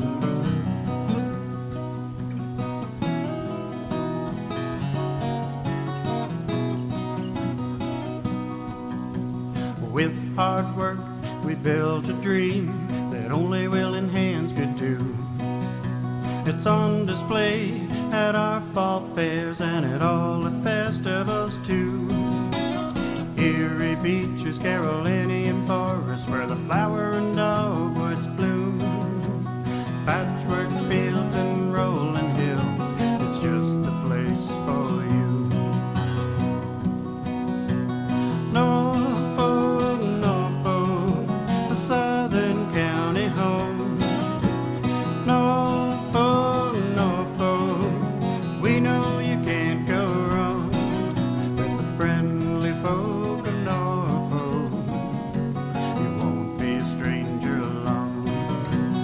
Norfolk, Norfolk, Norfolk, Norfolk, you won't be a stranger long. On a strip of sandy soil lies a county called Norfolk. It's Ontario, south coast, you know, and it's surely not remote. If you pass through or spend a day or decide to call it home, you'll see why we love it here and are proud to call it our own. Norfolk, Norfolk, a southern county home. Norfolk, Norfolk, we know you can't go wrong with the friendly folk of Norfolk. You won't be a stranger long. Take in the small town atmosphere, be amazed at all that we grow. Like our kids that go and see the world and can't wait to return home. Drop a line in a placid lake or stroll along the shore. Take a tour on a peaceful country road and bound to be back for more. Of Norfolk, Norfolk, my southern county home. Norfolk, Norfolk, we know you can't go wrong with the friendly folk of Norfolk. You won't be a stranger long.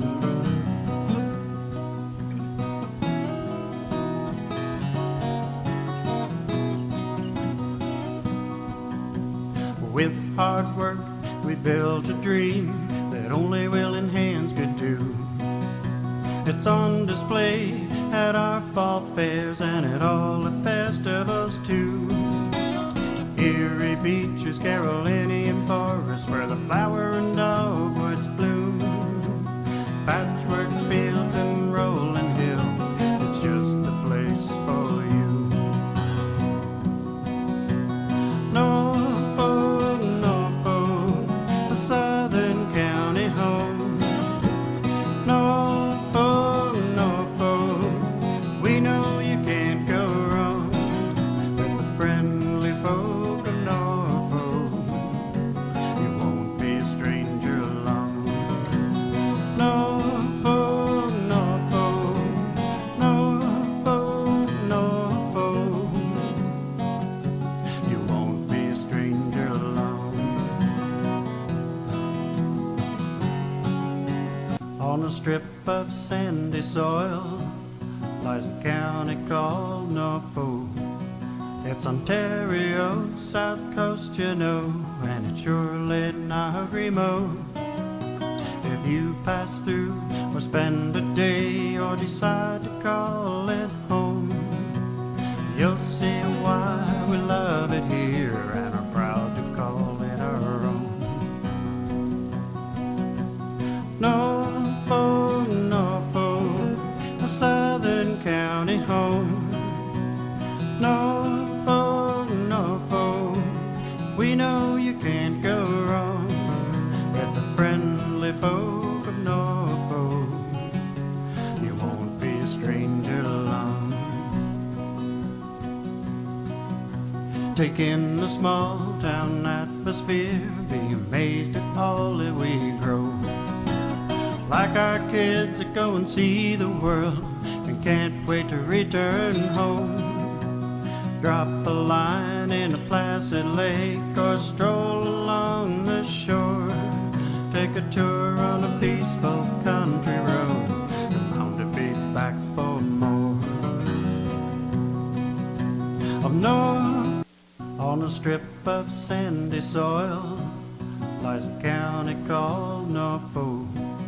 It's Ontario's south coast, you know, and it's surely not remote. If you pass through or spend a day or decide to call it home, you'll see why we love it here and are proud to call it our own. Norfolk, Norfolk, a southern county home.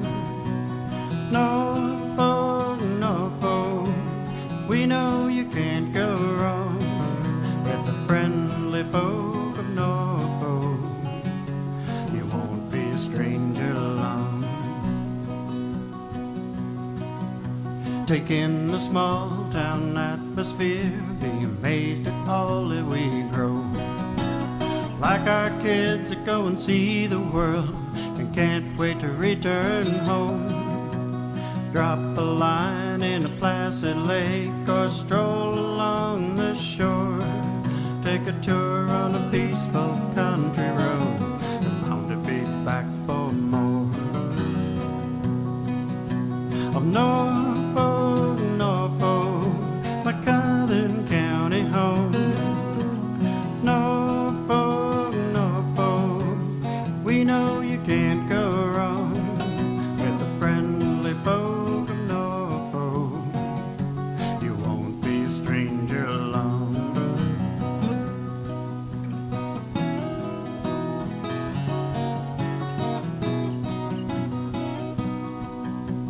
With hard work, we built a dream that only willing hands could do. It's on display at our fall fairs and at all the festivals too. Erie beaches, Carolinian forests, where the flower and dogwoods bloom. Patchwork fields and rolling hills, it's just a place for you. Norfolk, Norfolk, a southern county home. Norfolk, Norfolk, we know you can't go wrong with the friendly folk of Norfolk. You won't be a stranger long. Norfolk, Norfolk, Norfolk, Norfolk, you won't be a stranger long. On a strip of sandy soil lies a county called Norfolk. It's Ontario's south coast, you know, and it's surely not remote. If you pass through or spend a day or decide to call it home, you'll see why we love it here and are proud to call it our own. Norfolk, Norfolk, a southern county home. Norfolk, Norfolk, we know you can't go wrong with the friendly folk of Norfolk. You won't be a stranger long. Take in the small town atmosphere, be amazed at all that we grow. Like our kids that go and see the world and can't wait to return home.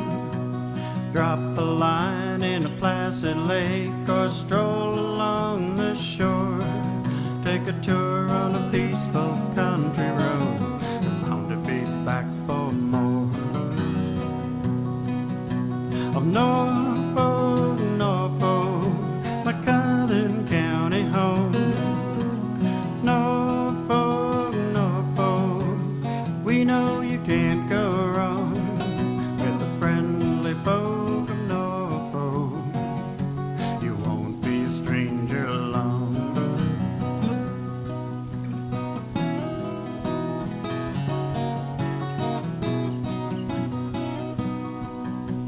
With hard work, we built a dream that only willing hands could do. It's on display at our fall fairs and at all the festivals too. Erie beaches, Carolinian forests, where the flower and dogwoods bloom. Patchwork fields and rolling hills, it's just the place for you. Norfolk, Norfolk, a Southern County home. Norfolk, Norfolk, we know you can't go wrong with the friendly folk of Norfolk. You won't be a stranger long. Norfolk, Norfolk, Norfolk, Norfolk.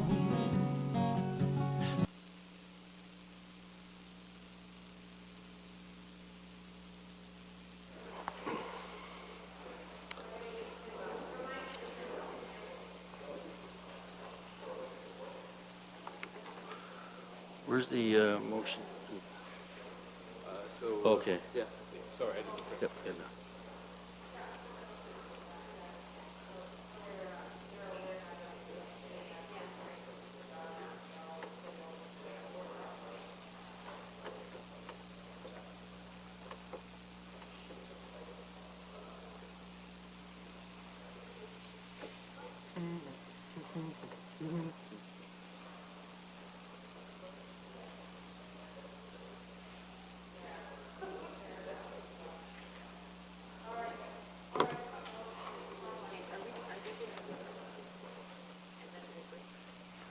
We gotta reconvene in open session. Okay. Everyone back to their seats here. I need a mover and a seconder that we reconvene in open session at 4:34 p.m. Councillor Van Passen and Councillor Martin is the seconder. Those in favor? Thank you. Carried. The food is here, so we're going to take a break, and I know some people have asked for a break, so we'll reconvene here at 5 o'clock. We'll have some deputations, and see you at 5.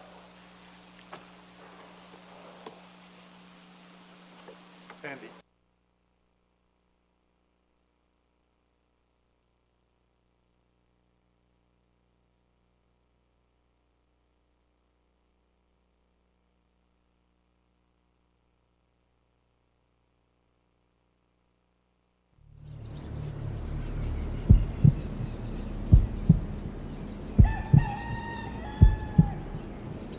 If Canada has a heartbeat, that heartbeat is the Canadian farm.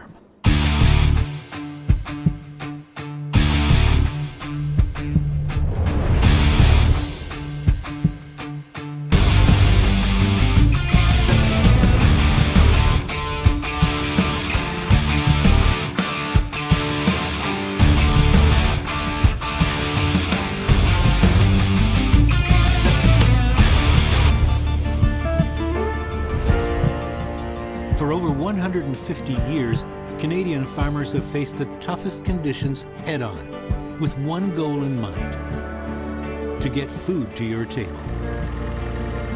Well, obviously, the farm is kind of a celebration of the hard work of our family. So as many farms are, they're kind of a staple of family unity, family work. This farm's been in our family for about 4 generations, since the 1800s. So we've focused on orchard and asparagus. So we grow apples, tart cherries, and some pears. I enjoy being part of a business that impacts so many different families and really helps improve the quality of life for people. My parents and I, well, we purchased the farm in 1990, but personally been doing it for almost about 20 years on my own. It sure is fun getting up in the morning and having something that's actually contributing. Horticulture is a quarter of agriculture in Canada. And it's what you actually go to the grocery store and pick that apple, pick that cherry. Healthy eating is a hot topic these days, so it just seems like we're involved in an industry that's really in the hip and the now. We have a microclimate in Canada that we can grow almost all the different types of fruit and vegetables that we need. It's hard work, tilling and planting and pruning and harvesting, working the land and gambling that the weather gods will be kind. Efficiency is absolutely critical. Attention to detail is absolutely critical. And to try and hire enough local people, we know isn't possible. There's a huge labor gap, especially in horticulture across the country. Most people don't understand agriculture as a whole. I don't think they understand how much work goes into production. A lot of it's physical labor, so it is a lot of us picking, packaging, like we package all of our cucumbers by hand. The days are possibly gone of lots of people realizing the benefits of working outside, getting some fresh air, using their muscles. The reality is that lots of local people, they don't want to work in the farm because everybody looking for other jobs, inside, indoor jobs, right? En sachant que le bassin d'emploi ici au Québec, Canada, on n'a pas de gens, c'est plate à dire, compétents pour faire la tâche. Des gens qui sont prêts à travailler de très très longues heures dans des conditions chaudes pour faire un ouvrage qui est essentiel pour la production agricole. We used to hire a lot of local teenagers. They simply weren't interested in working the long hours outside in the sun. They wanted, short 3-hour days and just 3 days a week, and then they were on vacation for the 3 weeks that strawberries were ready. So it just was really hard to schedule and manage all of that.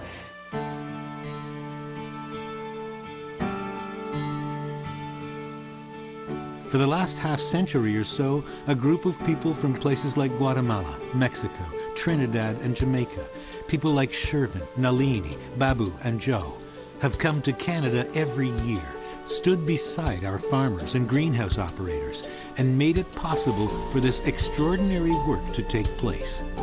And we've opened our hearts to them. That's just how it is in Canada. If I didn't have access to labor from the Seasonal Agriculture Worker Program, I don't think I would be farming.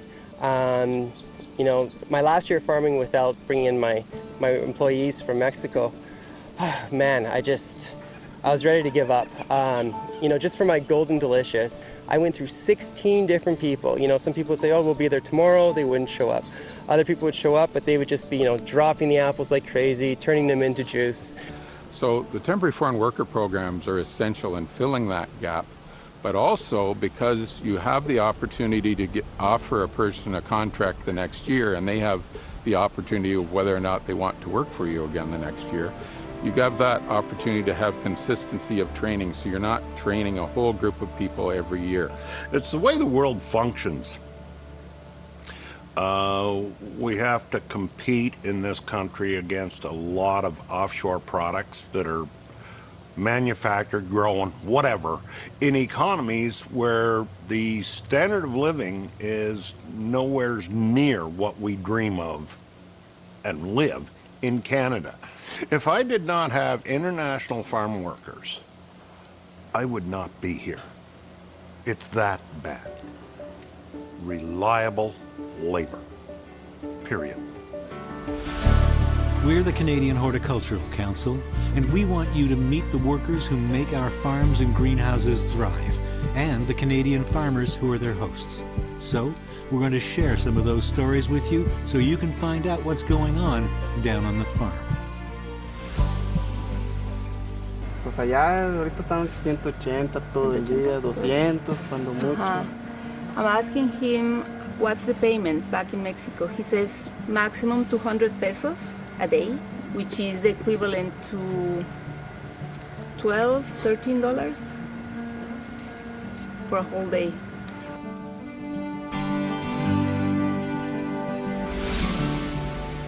I started this program from 1988, and it take care of my family, my children to school.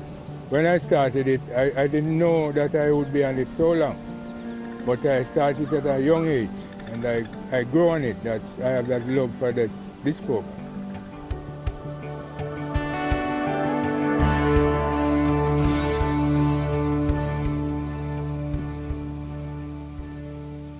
It wasn't very complicated. We would apply for workers in the past, and it happened to be all men. Then one year we get a phone call from the Trinidad office going, you know, we'd like to know if you wouldn't mind having women on your farm. And we looked around, go, yeah, like what do you mean, would we mind? I love the farm, right? This is my first experience being on a farm, and for me, it is very nice being here. I got the opportunity to help my family, so it is really, really nice for me. When I started in 2009, they was taking women, and before they were saying they only was taking men on this farm, but then he decided to take women, which I was glad to come here. And I've learned to do different things that I never thought that I could do, but I think at this farm you get a lot of opportunities, and it's up to you to take it and try new things. This is like people back home, we would say this is our bread and butter. When we say our bread and butter, this is what we do to gain money. So if it's ever taken away from us, we don't know where we will fall. We don't know where we stand. So I think this is a very good opportunity for us, and having us come to Canada every year, it does a lot for us Trinidadians. And it's not all about working, because I did some courses too, like first aid, to be on the field out here in case of somebody getting injured. I can assist. I got a certificate in it. And I learned to drive the bus. I also am trained to drive forklift. I think I have to prove myself to myself first. Yeah, that I could do it. And then my employers would see that I could do it. Working here, working in Jamaica, the difference is like the money.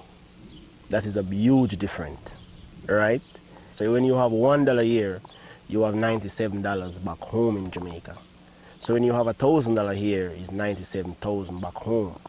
So that make a big difference, right? Like that is like, it's like when people from Nova Scotia go to Alberta. Like they leave here, go to Alberta and make big money. Same with the guys from Jamaica. So it's like this awesome opportunity for them to make a bunch of money. It's a better standard of living overall. Acabé mi casa, hice una sala con mármol, forré mi baño de mármol, compré una sala, un refrigerador y pues le hice sus sueños a mi hija, ¿no? Unos 15 años que ella tanto quería, y gracias a Dios, pues ya trabajo de Canadá, pues le hice su sueño a mi hija. Thanks to this job here in Canada, he finished his house, and he gave his daughter her dream, which was to have his big party of 15 years old. That's like a dream for every 15-year-old girl. And many fathers start saving for that since they are babies, since the daughters are babies. On our team here, his name is Bobby, and his wife had called him earlier that week saying that the textbook bill had come in, and it was quite extravagant. It was going to be like 40,000 Jamaican dollars. She texted me for the cost for the book list. Yeah, and it's way more than I've expected. Big bill, but he was so thankful to say that he told her to go ahead and write the check and pay the bill, because he has a job here in Canada that he could support his family back in Jamaica so they could do their post-secondary education and carry on. The program here just make it simple. Yeah, I just thank God for this program, that I could be able to pay his school fee off, pay his book list off, and have everything under control. Yeah. C'est leur ouvrage qui vivent au Guatemala. On a des ouvriers guatémaltèques ici. Ils sont des producteurs agricoles au Guatemala. Ils savent qu'est-ce que ça prend, qu'est-ce que c'est, puis ils ont une passion pour la production aussi. This is agriculture. Food production doesn't have the margins enough to pay a lot of money. But for Mexican workers, I know that the impact of this money is a lot. It's big for their lives. Their kids go to good schools. Their kids will have opportunities. They will have small businesses. They will have better lives. And I can testify that every 2 weeks when they get paid, they go to send the money, and that goes to the wife, that goes to build the house, that goes to the expenses, or maybe to have some chicken, some pigs, whatever they need to do there, with the help of their families in Mexico. Bueno, la verdad nosotros venimos a trabajar aquí por la misma necesidad que en Guatemala no es posible para poder alimentar a un hijo, donarle una educación, donarle un vestimenta, alimentos, es muy difícil. La oportunidad que tenemos aquí en Canadá es muy grande. Ahora los pequeños bebés son mucho más alegres, ellos felices con un pequeño regalo, una casa mucho mejor. Ellos, de verdad, es aunque un poco triste cuando uno partir, pero realmente al regresar ellos se sienten mucho más felices porque sí se sabe que realmente la necesidad que viene a cubrir uno aquí sí vale la pena. Few Canadians are aware of the fact that there is a career path for international farm workers. Just like in any other industry, hard workers who demonstrate skills, initiative, and leadership move from pickers to team leaders to supervisors. Many have brought their families here and settled. Some have even bought existing properties here in order to start a new life as Canadian farmers. I started the program in 2009. I started out in the greenhouse as we all came here to do. I remember the greenhouse supervisor, he said to me, you know what, Sherv, I'm not going to send you to work in the warehouse ever, because if I send you to the warehouse, they are not going to send you back over here. So he made the awesome mistake of sending me to the warehouse, and the rest is history. I started out as a packer there, and I gradually climbed up the chain. Now I'm the warehouse manager. Shervin is here. He's here alongside with his wife Monique, who goes to school here, and he really has embraced our culture in itself. And Shervin, this is where he'll start a family.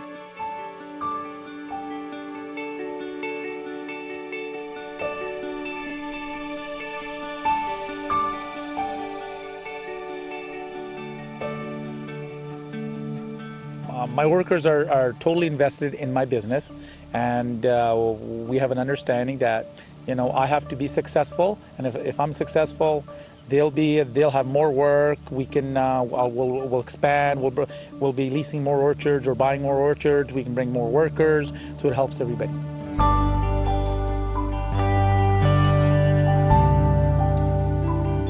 The program is very regimented by the government in terms of what we have to do and how we have to do and what we have to report, and we have all kinds of regulations built around worker safety and employment standards and so on. It's reviewed every year by both the employers and the employees, so it is collective bargaining on issues of what's provided to workers at the workplace and how workers are treated. So a lot of thought and energy has got into that from the Canadian government, from the foreign governments, and from the employers. So it's really, the onus is on the employer to respect that and to cooperate with the rules, and everything will go good for you. Right now I have around, I think, about 60 workers from the program. And every year that it's growth. Every year we get more and more. So what we get from Jamaica are some really great, I call them highly skilled farm workers. They are professional farmers. There's a lot of goodwill from people in the community who understand the value of this program to the community, and local business leaders definitely know what the economic impact is of this, because for every $10 that I spend on a worker's wage, it has a ripple of effect of about $30 in the local economy. And there have been studies on that to verify that. The economic spin-off that Leamington enjoys from the migrant workers being here is substantial. Our guesstimate is more along the $18 million a year in economic input into this community, just from their shopping habits that they have. So when you look at the greenhouse industry as a whole, even our field farmers where these migrant workers are working, it's more than just the greenhouse industry. It's all the spin-off industry that's really hard to put your fingers on, but it's in the millions. So it's been very good for our municipality. The spin-off to employment, whether it's the trucking companies, the packaging firms, a greenhouse operation employs so many people outside of the temporary foreign workers that it's huge in this community for sure. Yeah, we have guys that have come to us since we started. Now since 2010, every year, and a lot of times at the end of the day, you go out and you talk to them. And then 5 years ago, we started a baseball league in Leamington, and I did it just because I wanted to get to know them a little bit more, just than always me as an employer and them as an employee. And that's why we went out on a Sunday afternoon, and they had nothing to do, and we got a couple teams together and started playing baseball. So.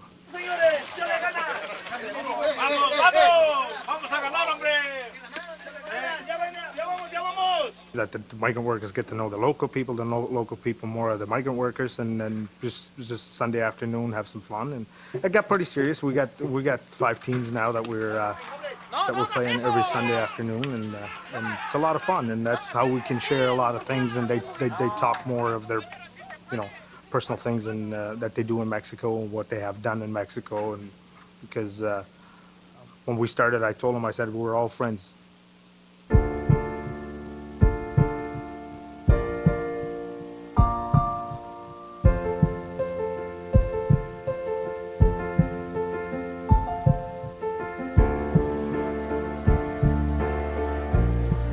We communicate via Wi-Fi pretty much every day. And, I talk to my wife every day, and that's, with the telephone. My daughter, my grandson, I video chat my grandson 3 or 4 times a week. We have Wi-Fi, we can talk back to them. They have Wi-Fi in the bunk. Can see my family, see my little kids running up and down and say, Daddy, when you coming back? And say, Daddy, remember you bring that thing for me, Que haya una comunicación constante, ¿no? Tanto con la mujer, con los hijos. Por la cosita más mínima que sea, hazle sentir que tú estás ahí. Que tú estás ahí para ellos, ¿no? Tanto para la mujer como para tu hijo. Cualquier duda que tengan, te la puedan preguntar, sientan la confianza. No porque estamos a miles de kilómetros, ¿no?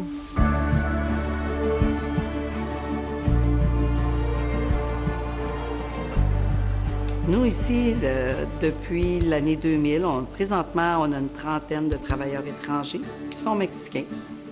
On a eu un travailleur qui se nomme Valentine, que, dans le fond, tranquillement, il est arrivé au début des années 2000 avec nous autres. Puis, tranquillement, il s'est démarqué à travers l'équipe. C'était quelqu'un qui avait un certain leadership. J'ai pris la décision de venir ici avec ma famille. Premièrement, parce que j'étais venu ici à peu près 9 ans. Puis 6 mois ici, 6 mois au Mexique, ça c'est plate parce qu'on est ici toute seule.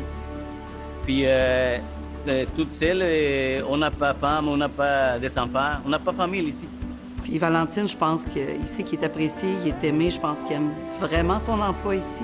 Il est content de la réalité puis de la fierté de ce qu'il fait au niveau de son travail ici. Fait que c'était pas un choix pour lui de rapetisser le contrat, puis il nous en parlait, il avait les larmes aux yeux, puis il savait plus quoi choisir. Puis à un moment donné, il nous est arrivé, puis il nous a dit, bien, si c'est ma femme puis mes enfants qui s'en viennent ici, ça serait-tu correct?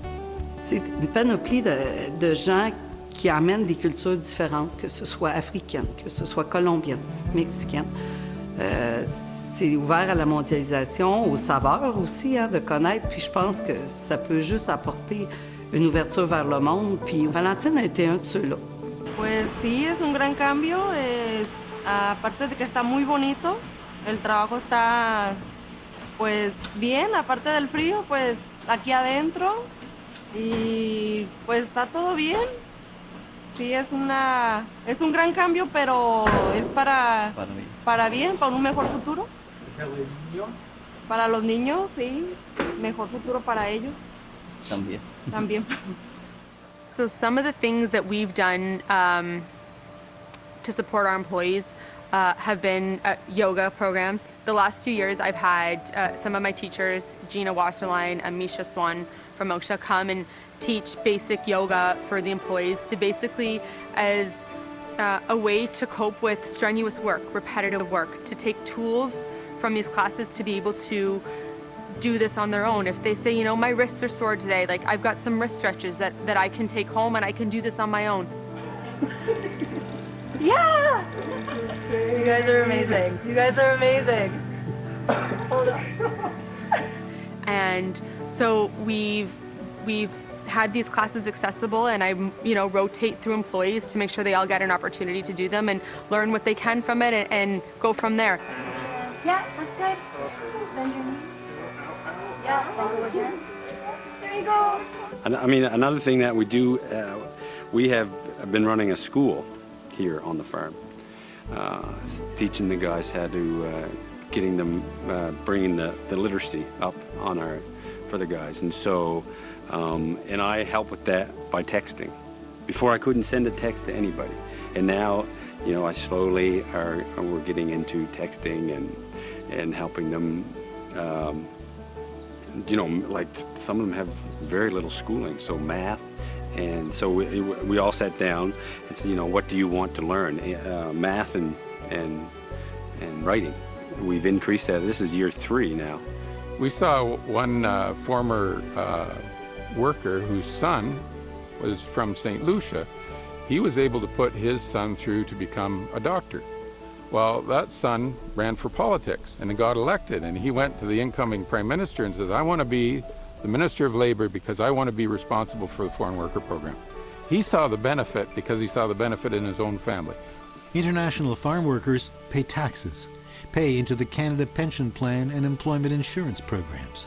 They also buy groceries, gifts, and supplies to send home, partake in social activities, eat in restaurants.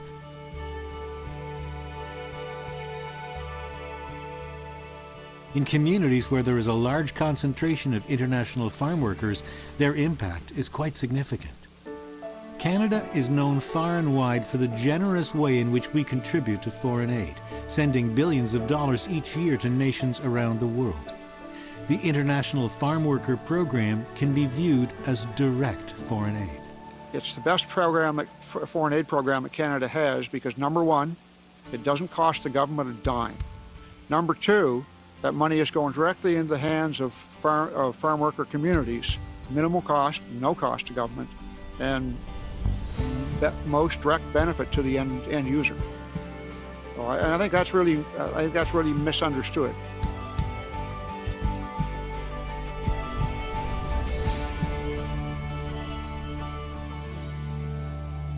Every time I make a paycheck here, I know that because of the number of people those workers are supporting, I'm supporting 8.5 people back in Jamaica. Well, when I leave Jamaica and come here on this farm to work, it's more better for you. It's more better for us in Canada because you earn money to take care of your family. He's got 11 children back home. He has 3 sets of twins. His wife had developed brain cancer when the last set of twins were 2 years old and she died. He lost his house. The arrangement he had, he didn't have anything on paper to say that that was his, and so he lost where he was living, and he's starting all over again.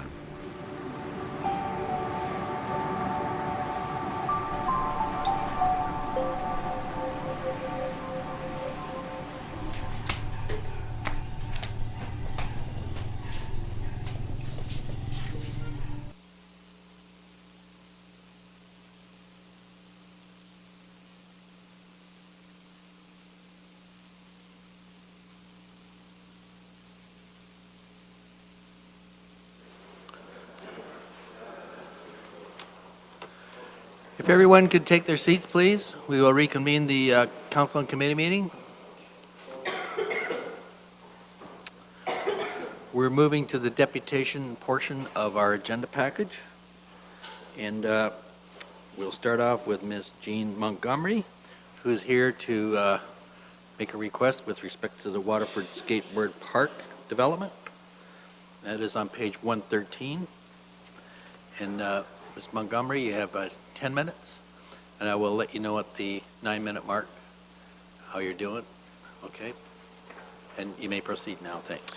Thank you, Honorable Chair, Mayor, Councillors, and Norfolk staff. My name is G. Montgomery. I'm a member of the Waterford Skateboard Park Committee, and with me is Carrie Bokenholt, Chair of our group. Thank you for the opportunity to present to Council on behalf of the youth of the Waterford area. We are here to give you some background of our plan, activities to date, and a request for support. The youth of our community have spoken. A local skateboard park would prove very beneficial, realizing some very important outcomes. It would serve as a beginning of an accessible community family space for all to enjoy. The amazing community of Waterford has shown just unbelievable investment in this project. Approximately 40 community members, including young people, service clubs, and business owners, attended the initial meeting, pledging an overwhelming show of support. We are an organized, driven community group, which includes members of each organization. We have 3 established committees, a board of directors. Our committees are design, fundraising, and planning. We're very appreciative of the invaluable guidance and support shown by Norfolk County staff. Thank you. Carrie will give you a brief history of our initiative and the support needed from Norfolk County. Hello, thank you for having me. My name is Carrie Bokenholt, and behind me is part of our wonderful group that is so invested in helping us do this. Being involved with the youth of Waterford has given me insight to the various needs of our community. A skateboard park is an exciting project to meet some of those needs. Our plan is to have an accessible venue with opportunities for all ages, which hopefully would include scooters, skateboards, bikes in different areas. Something for everyone. A considerable amount of time has been spent investigating and meeting with suppliers to ensure the appropriate park is constructed, and of course, youth input. The cost of the park is $600,000 to $650,000. Seems like a big number, but we are a driven group determined to make this happen. Our fundraising committee has developed an ambitious strategic plan which will include amazing community commitment, various events, and ongoing grant application. In a short time that we've been planning, over $45,000 has already been raised. We are determined. Various locations for the park have been considered. Waterford Heritage and Agriculture Museum have been very willing to share their space for the benefit of a true community vision. This location has been overwhelmingly supported by the community through a voting process. Again, we thank the county staff for guidance investigating possible and appropriate locations. In May, we have a yard sale at the Legion, and in June 2nd, the second annual Steak and Skate, which last year raised over $8,000. How can council support this endeavor? First, in order to proceed with grant applications and charitable status application, a confirmation of a land lease agreement is required. We respectfully request the consideration of an appropriate confirmation from Norfolk County to construct the skateboard park adjacent to Waterford Heritage Agriculture Museum. Secondly, we also respectively request approval in principle of our plan, securing a capital project number in the amount of $300,000 for the 2020 budget deliberations.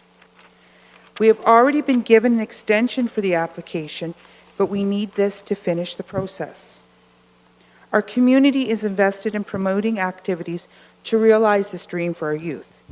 We respectfully request your assistance with this collaborative effort to benefit our youth and all community members.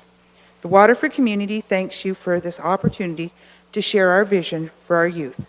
Thank you. Thank you very much. And we'll go to questions now. Councilor Martin. Thank you, Mr. Chair. Through you to Jean and Carrie. A couple of questions for you. One about your voting process. So this was a community decision for the location? Yes, we went to different locations, and we also made sure that any locations, there was 9. However, when we looked at some were already going to be used for other projects. So we made sure that all organizations were on board with this. So we were not going to step on anyone's toes. We want this to make it a community thing. So then we took this upon a voting process. We put out jars. Where would you like it to be? Give us your opinion. Everyone said the museum. Did you get a lot of feedback? We did, and we put it out to even the high school students. And you had them out at registration, yes. local businesses in Local town? I had one at my eatery. We had one at the Steak and Skate, so where there were people that was truly involved in coming, and we also put it out at registration for high school. Okay. And then my next question is, I could be wrong, but I thought I heard at one point in time that your group was giving consideration to having this near the schools. I don't know if that's correct or not, but the reason why I bring that up is I think of home in Port Dover. Our recreation is by the track, the school, the community center, and I know that is a real blessing for many people to have all of that kind of amalgamated in one location. Was that ever considered? It was considered. However, they had to look through it, and the land that's adjacent between the arena and the Waterford Public School, that has been leased to Grand Erie. That was done years ago, actually. And so they have use of that green space, because what's happening is we're doing this for our kids. So if we go and we take away green space that they actually need at the Waterford Public School, because right now they're at 387 students, so why would we take away green space that they need? So this makes the most sense. And the other thing that we really have to look at this is getting our youth involved. Look at our museums. I mean, how many people, let's be honest, don't go into our museums or look at them? So now we're going to have a skate park. So now these kids can go into the museum and use the water, the washroom, and you don't think kids are nosy? They're going to go check it out. This will maybe give life to an old museum to make it new for the kids. Let's get these kids involved in something. Thank you, Mr. Chair. Further, Councillor Shelley. Thank you, Mr. Chair. Ladies, I just had this question. I was reading through the staff report. If this is approved and the skate park is built, what are the plans for the ongoing upkeep and maintenance of the park? We have already looked at that with Norfolk County. They've been really great to work with. It's already, if it's at the museum, the grass is already being cut. There will be no need for extra staffing, so that won't be an issue for you. And the process of we were looking at concrete. So really, there won't be much upkeep to be done for this. Whatever has to be done will be very minimal each year, just to keep an upkeep. Mr. Chair? Yes. Well, ladies, obviously there can't be zero maintenance to something. Even if there's a little bit of it. What I'm asking about primarily is whose responsibility would any maintenance or upkeep be? Can I refer that to Bill? So it would be fine. I think that this is probably a question for staff. We'll refer that to Bill, Mr. Cridlin, after we hear the deputation. Thank you. Thank you. Okay, other questions? Councillor Huffman? Sorry. Yeah, we switch roles all the time. Thank you, Chairman Columbus. Hello, ladies. Hello. So in regards to the location that you're looking at, I'm familiar with that space, and it's a large space. So are there any plans down the road to expand on any activities or infrastructure there? Oh, we have dreams, but I don't want to hit you with them all of them at once. I personally... No, I want to hear them, Carrie. Honestly, we'd like to continue this on. Get the skate park as a phase 1. As a phase 2, we'd like to do something else for the kids. I mean, we have to be realistic. The poverty level in Norfolk is at 17%, province-wide is 13%. Parents cannot afford to send their kids to the movies and do this. We need to do something as a community that's going to keep our kids healthy, keep them off the streets, and give them something to do that's free. And I just want to add that I'm very aware, we've had this discussion numerous times, that this skate park has it's been on the radar for many people for a long time. And so in the last, year or so, it's really taken off. So it's a big benefit to the youth in Ward 7, certainly. Thank you. Yes, because other groups we decided to collaborate with all of our groups. Certain groups have tried. The Lioness did try before. Other groups have tried.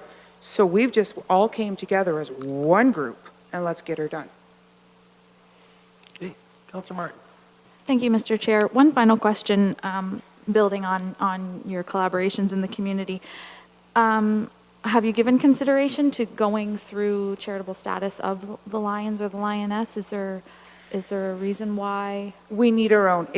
We need to, like, if we go to, say, 100 men who care or 100 women who care, we need to be able to write those receipts ourselves. We have, trust me, we have looked at all other possibilities. To make this the best process, we need to have our own charitable status ourselves, because it's also, you can't. I mean, the legality of it, we have to, am I true, Denise? We have to have our own? Can you let Jean do this one? Through the chair.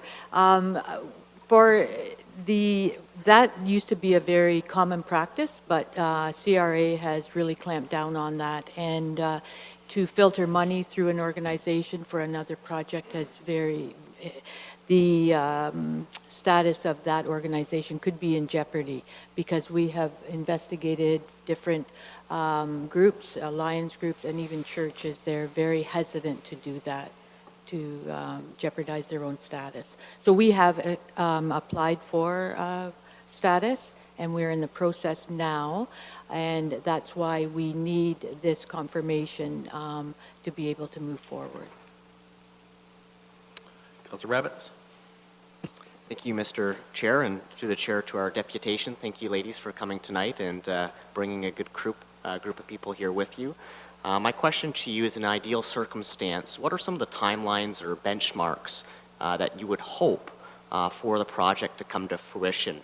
And a second piece to that is with regards to the fundraising. Now, I know we've set an ambitious target for fundraising, and I don't want to throw any water on the project, but what happens if we don't reach that goal with the time frames that you may be presenting to us? What impacts might that have on the project? Would we be able to go through with maybe a modular skate park where we do it in phases, or is it sort of a one-shot all where we'd want to get it all done, and maybe not reaching that adequate target, would it cause a delay with the project? I was just wondering what your thoughts are on maybe some of the time frames and the challenges with fundraising in general. Well, if you know me, I'm very determined. And we have a very, very determined group. So the fundraising aspect is, I know it seems like a lot of money, but in truth, if we start getting grants, like, I mean, we did 45,000 all so far. So we need 250,000. If we get a trillion fund, that's 150,000. So now, if we start getting 10,000 here, 10,000 there, 10 things at 10,000 is 100,000. So I'm not really honestly concerned about it, and we will go forward with whatever with it. And I don't want a modular park. I think the kids have spoken. They want concrete. And we want to make sure that it's accessible and usable for everyone, for all ages. So I don't think we would sacrifice the park. We would like to have it in 2020. And honestly, I have no fear that we can get it done and we can raise the money. So another hand up. Councilor Huffman. Thank you, Chairman Columbus. Through you to the deputation. I just wanted to clarify, I know regarding the Trillium grant that wasn't successful this time around. Did they give any particular reason as to why it wasn't successful? I can speak to that through the chair. We were very early in our process, and we did not have a concrete plan of the construction and the detailed cost, and we did not have assurance of the land. Okay, so getting kind of the green light to move forward would assist in helping to seal the deal for any future petroleum grants. Exactly. Perfect, thank you. Anything further? No, doesn't look like it. Thank you, ladies, for your enthusiasm and your gift of time and energy towards this project.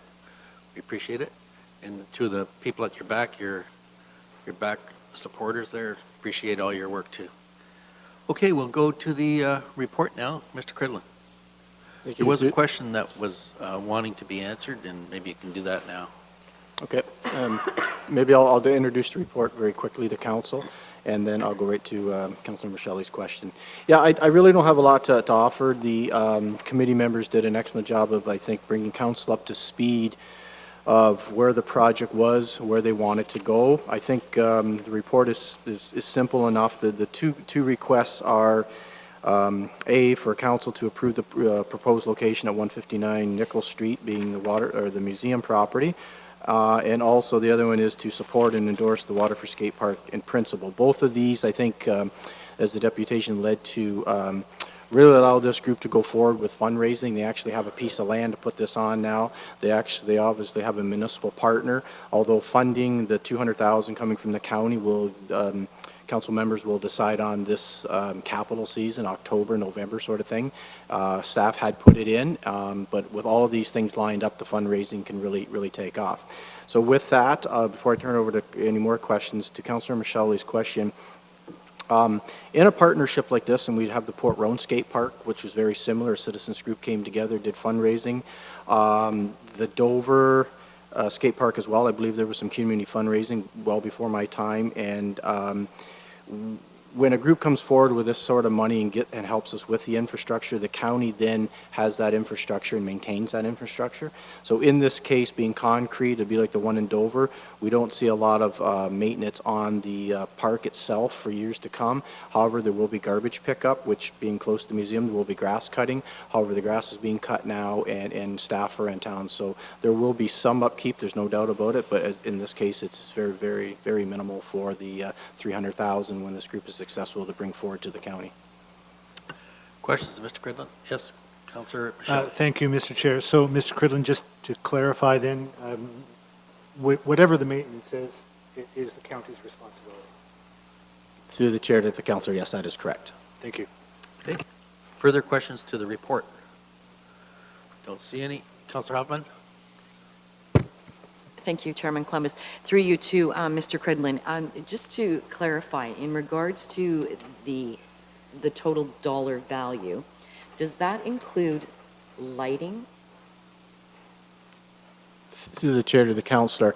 I'm not sure. When I say that, we have to be careful when we go to contractors or people that supply these parks because of our purchasing and procurement bureau. So in questioning and talking to other municipalities that have put them in, I believe lighting should be incorporated into this one. I'm just not sure I'm not sure of the outcome price until we tender that sort of thing, but I think that's where stages come in, whereas if we can get the park off the ground, and I think Port Rowan was the same way, then there was an additional project to add walkways and more lighting and that sort of thing. So it's a tough thing to answer until we actually get a tender out there to see what we have. But I believe we will work with the group, and if lighting is to be installed, we will put it in the tender, and if not, that becomes another decision for council, or the group comes back with some fundraising as well. We're design are still very preliminary. Thank you for that, and I just want to make sure that, because being familiar with where that property is, we're certainly not getting, there won't be a lot of lighting from any other sources. It's not like it's going to be near a tennis court or, ball diamonds in the summertime where there's going to be some lights. So I would think that the lighting component is a really important part for us to consider going forward, and I would like to make sure that we're conscious of that and assist the group with that. Yep, through the chair, noted. Thank you. Anything further? Councillor Van Pass. Thank you, Mr. Chairman. Either through your or other Mr. Councilor Geison's experience or from staff, generally when we do this, like it's going to be on county property, the county will be tendering to do it. At what point do we say, yes, it's a go? Do we have to wait for the group to raise the full 300,000 so that we know we have it in the bank, or how is that process? Like we've got it booked on our capital budget for next year, right? So when do we pull the trigger, I guess? I asked Mr. Cridlin that very question today. I'll let him answer it. Through the chair to the councillor. Yeah, I guess with all the good intentions, the group will have the $300,000 this year or within the spring. So if county council was to approve the $200,000 in this capital this fall budget, we feel very clearly as staff we would have to come to this council for direction and say, okay, this group is still a little shy before we release the 200,000. Because it's a capital project, the money can stay for multiple years. I believe, looking at Mr. Johnson, it's not as if we lose it if we don't get it, and that would be a comfort that I think this council would have with the group. Perfect world, the 300,000 is there before we go shovel ready, and if there are some struggles, then I think we would have to come back to this council and say, you know, the group is going to need a little more time, and even though council approves that 200,000, we may want to start the project, or we may want to hold off until their 300,000, their share is here. So council still has control on that with what comfort they have where the project is. Okay. Anything else? No? Okay, I need a mover and a seconder for this recommendation. It's printed on page 117. Councillor Hoffman, seconded by Councillor Michele. I'll read it.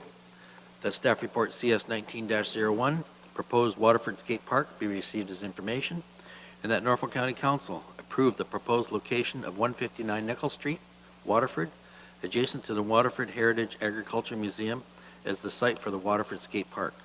And further, that Norfolk County Council support and endorse the Waterford Skate Park in principle and will review this new capital project construct skate park Waterford during the 2020 capital budget deliberations for $500,000, $200,000 allocated for Norfolk County's share, and $300,000 allocated for the Waterford Skate Park Committee to fundraise. Anything further? Nothing. Show of hands, those in favor. Carried unanimously. Thank you. There you go, group. Good luck with your project.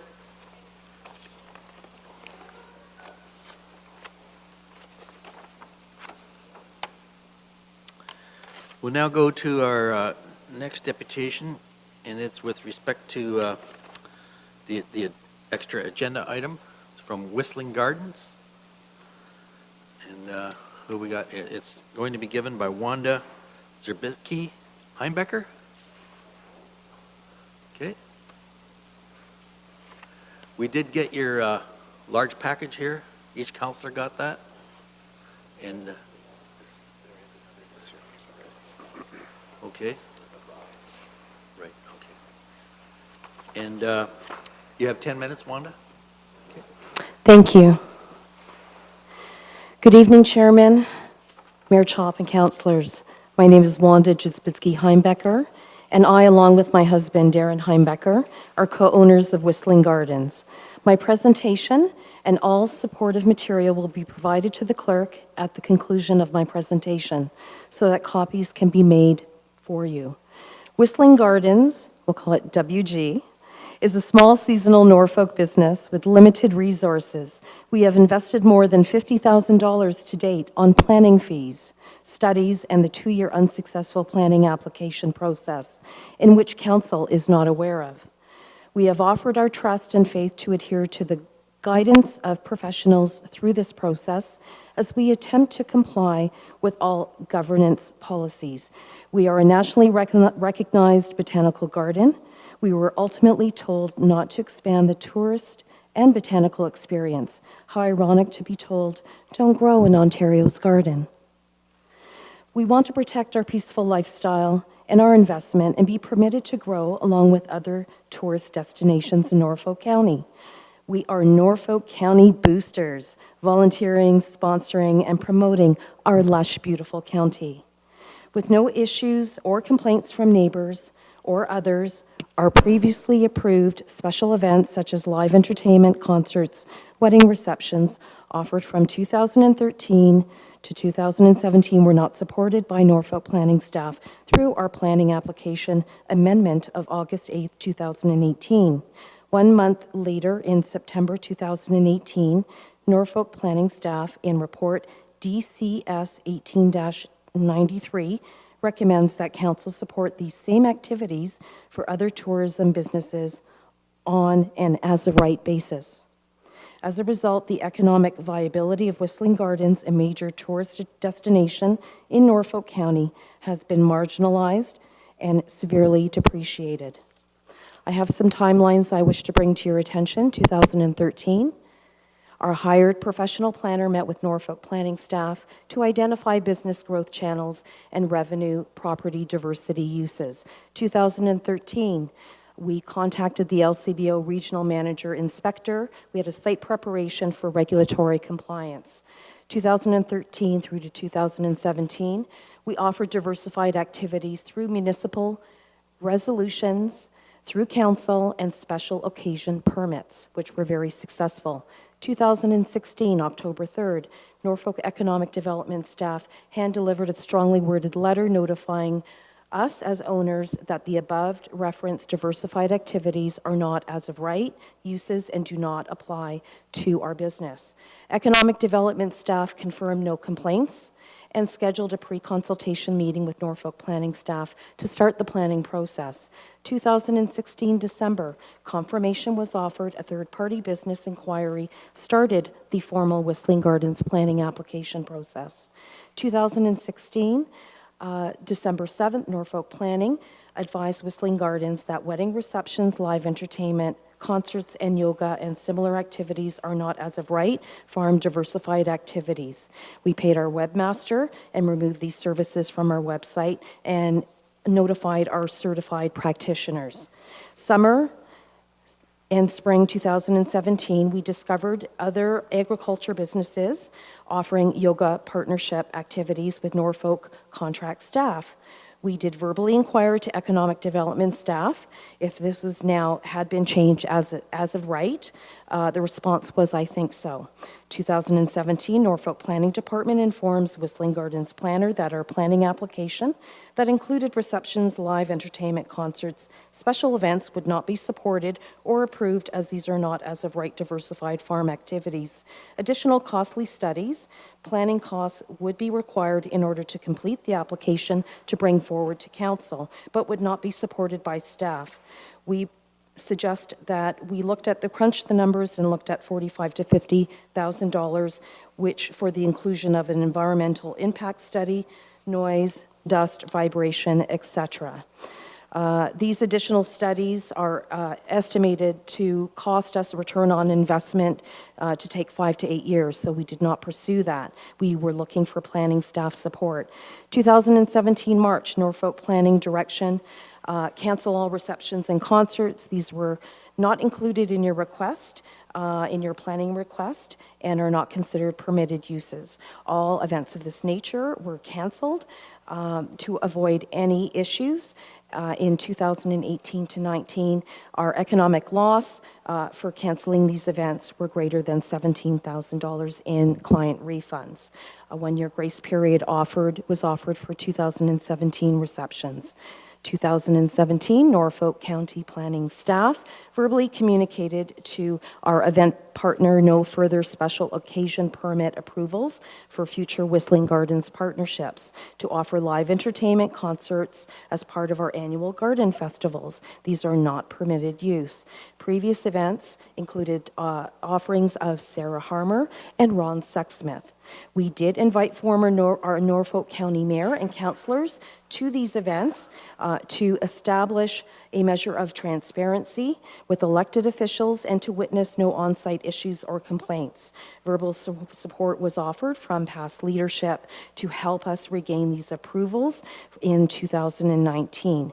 An observation as well is that other agriculture festivals are offering live entertainment and concert music outside of the Lakeshore Special Policy Area.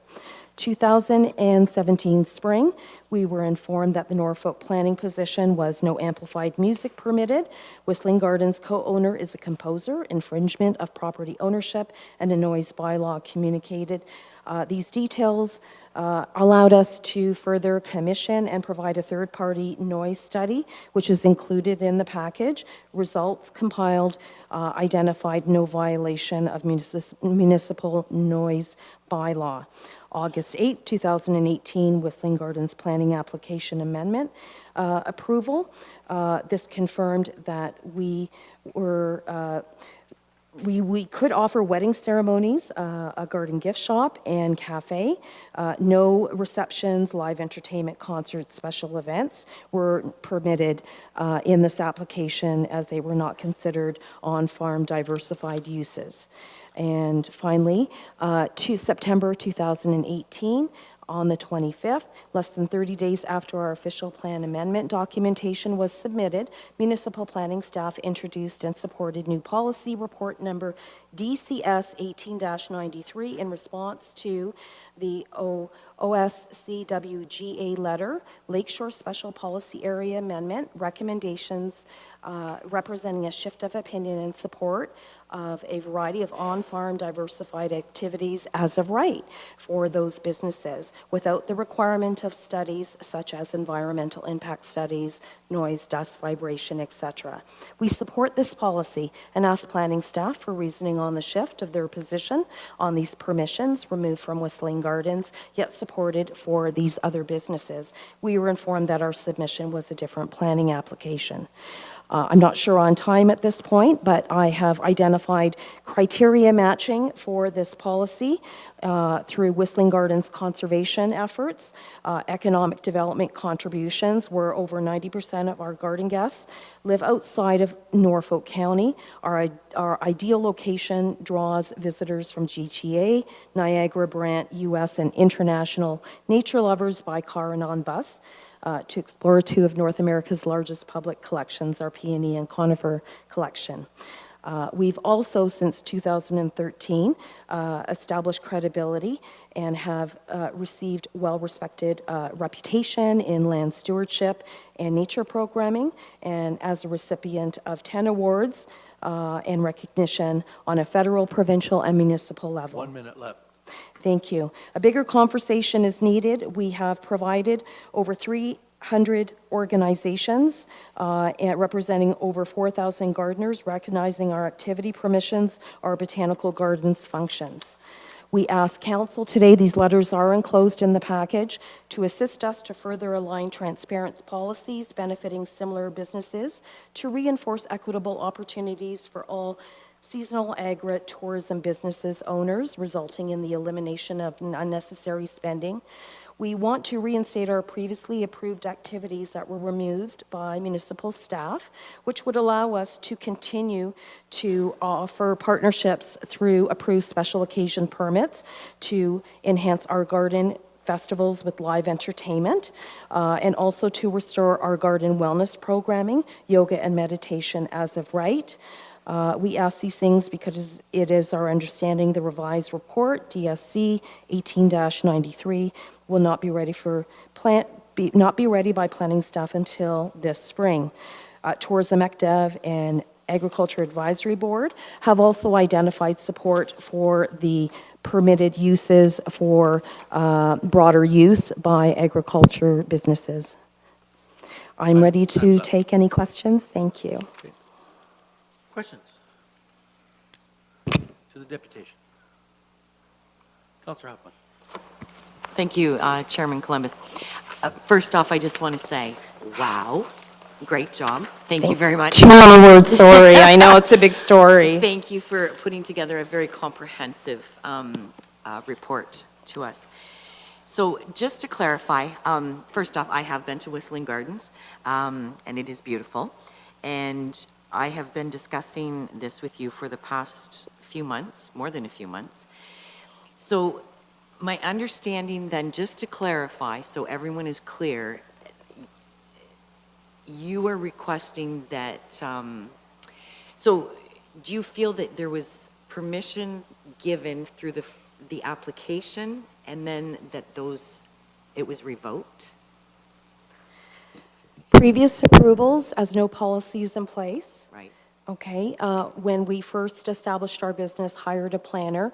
Our planner consulted with planning staff, identified diversified as-of-right uses, identified that we are entrepreneurs who are exercising activity before policy. Municipal resolutions were at that point introduced as part of the process, and special occasions permits. Those were very successful over the 5-year period. That was the process. Okay. You follow that, Councillor Huffman? Okay, we'll go over to this side. Mayor Chop? Thank you, Mr. Chair. Through you to the deputation. I just want to confirm as well, just so that everybody's aware, that you need these permissions now because of the impending tourist season that's almost upon us. Yes, we have had an interruption of services since December 2016. We want to adhere and show compliance to those directives. In order for us to proceed with our diversified planning for 2019, we are looking for approval for special occasions permits to be received. We work with several planning partners, and they would bring in a live entertainment component as part of our agriculture garden festivals, which draw people. We're also looking for clarification and verification that our wellness programming, such as meditation and yoga, that we can proceed with that as of right, knowing that there are other agriculture providers that are offering that activity. That was certainly not clear to us, but it was pulled as a permission, and we made those changes. We also know with the upcoming policy, DCS 1893, we are looking for inclusion in that to be considered as one of those partners to be considered as part of that as of right policy as that moves forward through this venue. Anything else, Mayor Chop? Thank you. No? Anyone else? Questions? No? Okay, thank you, Wanda and Darren, for coming forward with your deputation. And I'll go to the planning staff and ask them if they have any comments at this time. You may be seated. Thank you. Thank you. Thank you. Thank you, Mr. Chair. In regards to Whistling Gardens, there has been a bit of history in terms of some discussions and applications that have come forward. With respect to some of the kind of on-farm permitted uses and some of those on-farm diversified uses, there was a number that through discussions were considered to be permitted as of right. So some of those through the discussions were some kind of the beekeeping classes, there was some water fountain discussions, horticultural art classes, the yoga classes, some photography stuff, and some garden-centered healing and health lifestyles. Those were considered some on-farm experience, which are permitted as of right. So that was part of the reasoning why those weren't continued and put forward as part of the amendment. It is my understanding that through the application process for the official plan and zoning, that it was a discussion and the application was submitted based on to permit the wedding ceremonies and the cafe with a maximum permitted 30 seats. So that's what's permitted as of right. There was some discussions surrounding concerts, which are not kind of considered under that on-farm diversified umbrella. And so that was part of the discussion that we had, and the application in itself did not include that when it came forward. So that kind of gives a bit of a nutshell. The application was submitted before some of our policies came into effect with respect to on-farm diversified uses that we currently have in our official plan. We're happy to continue to work with Whistling Gardens in terms of establishing some of that.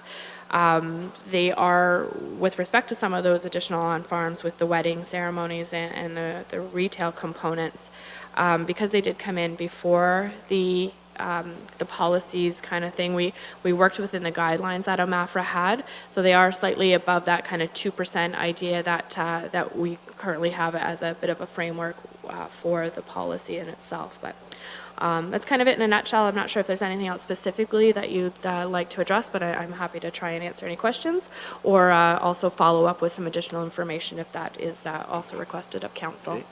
Questions from the floor to the planner? Councillor Van Passen. Yes, thank you, Mr. Chairman. To staff, the Lakeshore Special Policy Area has a lot more conditions for on-farm as-of-right uses than the rest of the county, and we're just about at the point where we're going to present an amendment to our bylaw to allow those same uses throughout the whole county, aren't we? And what's the status of that process? Through you, Mr. Chair, to Councillor Van Passen. The Lakeshore Special Policy Area does have a little bit more flexibility in terms of some of the additional uses that is permitted in those areas. Next month, May 28th, Council will see an amendment moving forward that will apply to the county as a whole that will deal with on-farm diversified uses, wineries, breweries, and distilleries to allow additional flexibilities for additional properties or for properties as a whole within the agricultural area. So that is moving forward, and council will see that next month at a public meeting. Okay, Councillor Van Passen. Questions? Mayor Chop. Through you, Mr. Chair, to staff. I could be wrong. I mean, if there's one thing I've learned so far, is you can't keep everybody happy at all times in this job. And from almost everything that we presented so far, there's been letters for and against. I don't think that I've seen a single letter ever against Whistling Gardens. I'm amazed that they've kind of gutted it out this long. Are there any letters that have come forward or complaints that we don't know of?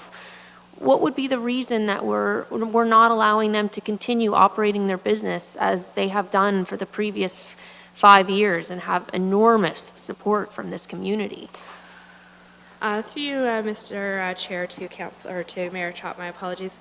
This was brought to the attention of county staff through some inquiries based on business operations, and because it was brought to county staff, there was an obligation to do some investigation in terms of some of the uses that were operating on site, and through that identification, we could say that some of those uses, some of the yoga, the classes and that sort of stuff were permitted kind of through the farm because they do have that farming and that agricultural component. Some of those uses were permitted as of right. Some of the weddings and whatnot are not recognized as uses that are permitted as of right on agricultural properties, and that's where some of the where the applications kind of stemmed from and the discussions happened. Through you, Mr. Chair, to staff. So Shannon, I guess where I struggle in this situation is that, you know, we're talking about noise studies and dust studies, and then I heard a sentence in that presentation about, you know, $17,000 in a year of profit lost. I mean, we're not talking, it's so difficult. They have an amazing facility, and yet we're making it just so difficult, and all they're getting out of it is $17,000 a year in potential profit. You know, we had Sarah Harmer that came here and Ron Sexsmith that was presented. Like, there were incredible concerts at this facility. So if we were to make a motion today to be able to reinstate the rights that they previously had in the 5 years leading up to it, might I be able to ask you for your suggestion just in terms of the planning department, what that would need to include? So I heard from the deputation the special occasions permits, and do you have any suggestions on how that might kind of be structured if we were to take a vote on that by council today? I'd like to our CAO would like to make a comment. Through you, Chair, to the Mayor, I think our planner has said that we're willing to work with the individuals. I think doing policy on the fly is something that, you know, I wouldn't encourage. I think, you know, Shannon has said that she'll work on this immediately with the group to see how we could do that, and we can come back to council. But doing policy on the fly is not something I'd encourage. I'd support that. If staff's ready to work with them, that's great. I just think that, again, I hope that we can fully appreciate the time sensitivity to this. And the tourist season in Norfolk County is even shorter than other areas. And when you only have a couple months to be able to make your money to sustain your operation, I think time is of the essence right now as we're into April. I'm sure the flowers are about to start blooming. Over to Councillor Huffman. Thank you, Chair Columbus. Actually, Mayor Chop kind of took words right out of my mouth, because essentially I wanted to say, what is there today that we would be able to do to allow Darren and Wanda and to continue to operate Whistling Gardens at the previous level of service? So I defer to the recommendation of our CAO that, kind of policy on the fly is not best practice, and understand that. So do we have and again, to reiterate, obviously we are at crunch time because it is the middle of April. So what kind of timeline would we be looking at, and what would the next steps look like from your end, Shannon, in terms of working with Darren and Wanda? Through you, Chair. In terms of the questions and the proposals, I think I'd want to speak with the Heimbeckers just in terms of figuring out what their intentions are, what they'd like to do. If it's the concerts kind of to be permitted as of right, they'd be looking at an official plan and zoning bylaw amendment to add that as an additional permitted use. There has been some discussion about the special events permits. I would have to do some follow-up with our corporate services to investigate what options might be available under that umbrella. I'm not in a position where I can speak to those specifically at the moment, though. Okay. Councillor Martin? Thank you, Mr. Chair. I was not going to repeat myself, but after just hearing that comment from Ms. Van Dalen, my concern is that this group, the landowners, have been working with the county. And I hate to kind of beat on a dead horse here, but they feel as though they have been working with the county and we haven't been able to produce results. So to hear us now say that we're going to have to go through and do this massive planning application with that's concerning for me due to the time constraints. And I also want to thank you for the information you've shared, because I think I saw in a couple emails here that it might not even be your ongoing file. So I appreciate your comments, and you're very well versed on what's happening there. But that's my concern, that we're going to miss this opportunity. And it's not every day that a deputation comes to council with significant details asking for help. There's probably a lot of people sitting at home not asking for help right now. So that's my concern, that we're not helping them. Okay. Did you have a comment at this time, Shannon? Thank you, Chair Columbus. In terms of that, there was some previous discussions, and through the applications, it's my understanding that there was some common grounds that were reached, and that's what the official plan, the previous official plan and zoning bylaw addressed, to come to some sort of an agreement at that time. There hasn't been kind of the communication since the official plan and zoning bylaw were approved by the previous council. But in terms of moving forward, we are willing to sit down and talk with the applicant or the proponent to figure out kind of some next steps and to be able to work together to try and kind of come to some sort of agreement or idea of what the next steps might be. Thank you. Over to Mayor Chop. Thank you, Mr. Chair. So I just heard a minute ago about possibly having to file an official plan amendment. So I've pushed back on this before, that official plans are meant to be broad policy documents. And in our planning session a couple of weeks ago, we heard that it typically takes somewhere around 6 months for an official plan amendment, which puts us through the tourist season here. So that concerns me a little bit. What I'm wondering, if there isn't a way with the Lakeshore Special Policy area that we're talking about extending it to all of Norfolk, is there a way that we could possibly move that up sooner rather than putting them through, having to go through an official plan amendment process?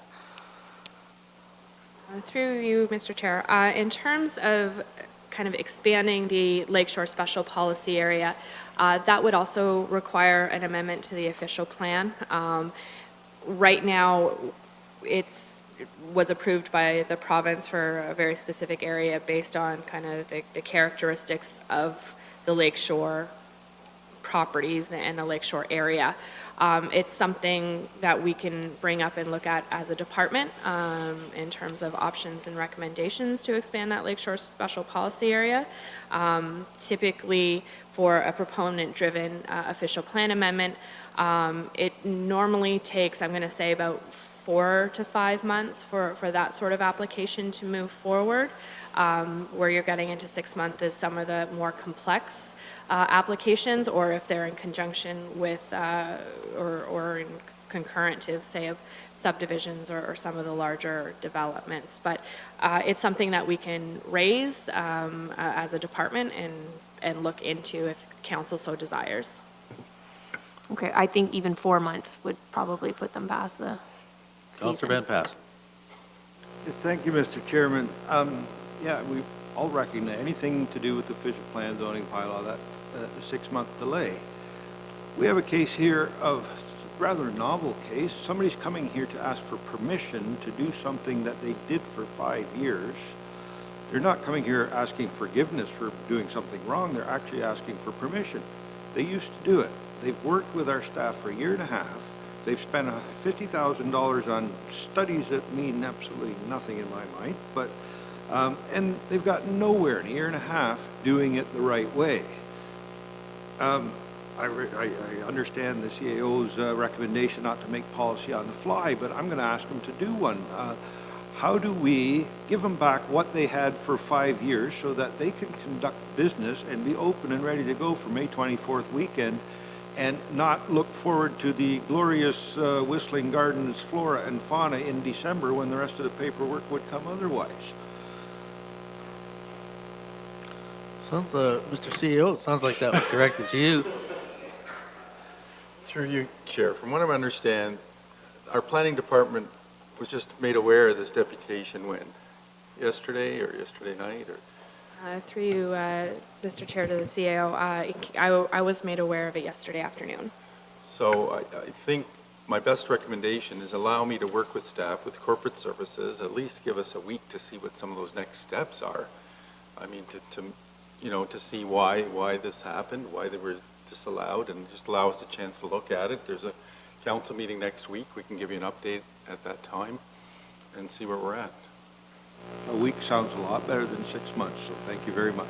Okay, anything else? I have a question. I might be able to pull a rabbit out of the hat here. In the past, we've had temporary use bylaw. Can that work in this case, a temporary use? I mean, these people got plans for 2019 events. Through you, Mr. Chair, temporary use bylaws are an option. They are a public process, however, so we do have statutory requirements in terms of public notices and circulations to adjacent properties. But it is an option in terms of moving forward. However, I think in terms of the timing that I'm hearing from council, we are still looking at a couple months to get that back before council at the earliest. Even if it's a temporary use, it would take a couple months? Through you, Mr. Chair, that's correct, because it's a bylaw amendment, there are still the requirements for circulation and notice that we are obligated to comply with through the Planning Act. Okay, thank you. Councillor Hoffman again. Thank you, Chairman Columbus. I was really looking forward to that rabbit coming out of the hat there.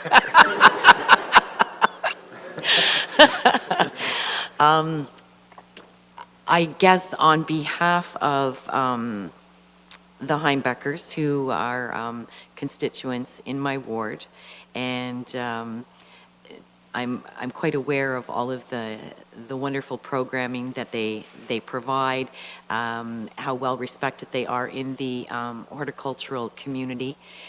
I would respectfully request that something really concrete come back for next week so that we don't miss this current season and we're able to continue to promote Whistling Gardens as one of our kind of gems in Norfolk County. So that's just my ask, is that we really, really work diligently and together to try and get this solved ASAP.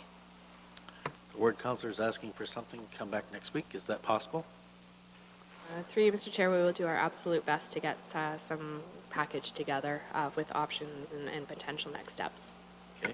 Mr. CEO, that's good. Yeah, I'm glad you answered it that way because I don't want to overpromise and underdeliver, but we'll put a full court press on this and try and come to some solution. Yeah.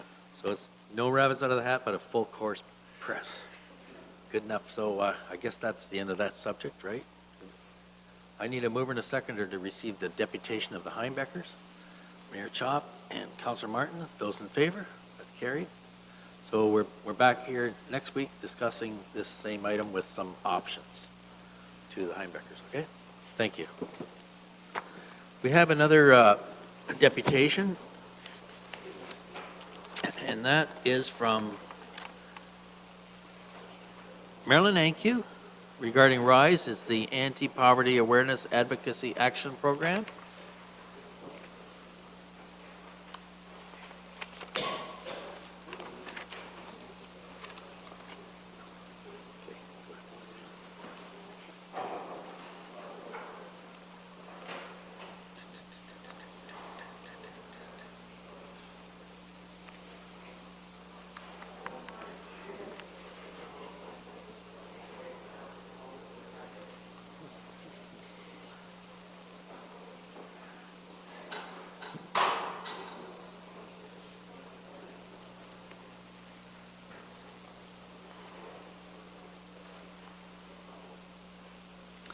Ladies, we'll just wait till they clear out here, okay? Tom, what did you say? Yeah, I don't. Don't worry, your 10 minutes haven't started yet. Okay, thanks. Okay, thank you. And I just use the top.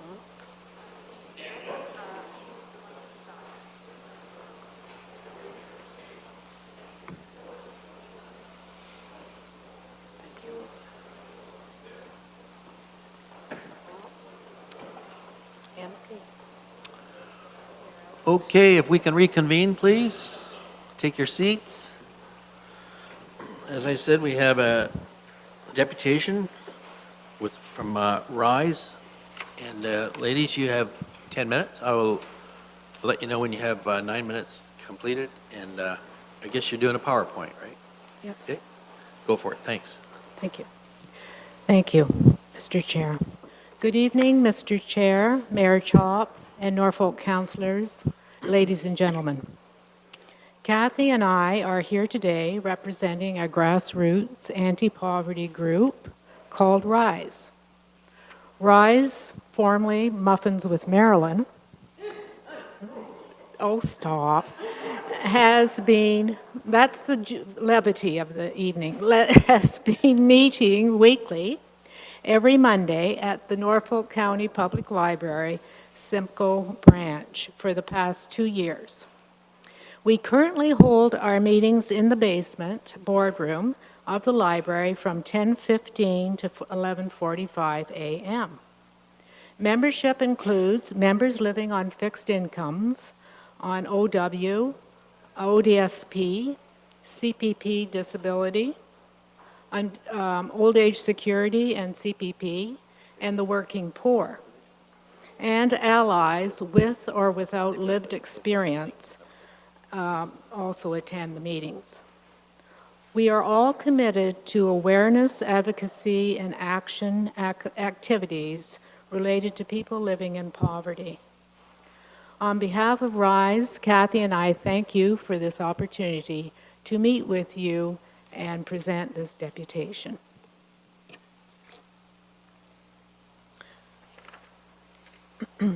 We will start with a quote from David Mole, who wrote an article for the Port Dover Maple Leaf, August 1st, 2018, Homelessness in Our Midst. These wise words remind us that there is no place for discrimination, judgment of others, and criticism. We hear words such as these. Oh, there's another lost cause, another user, another addict. I'd rather hear, and we at Rise would rather hear, there, but for the grace of God go you or I. And how can I be an ally to someone in poverty? Conjures up another quote from Eduardo Galeano. I don't believe in charity. I believe in solidarity.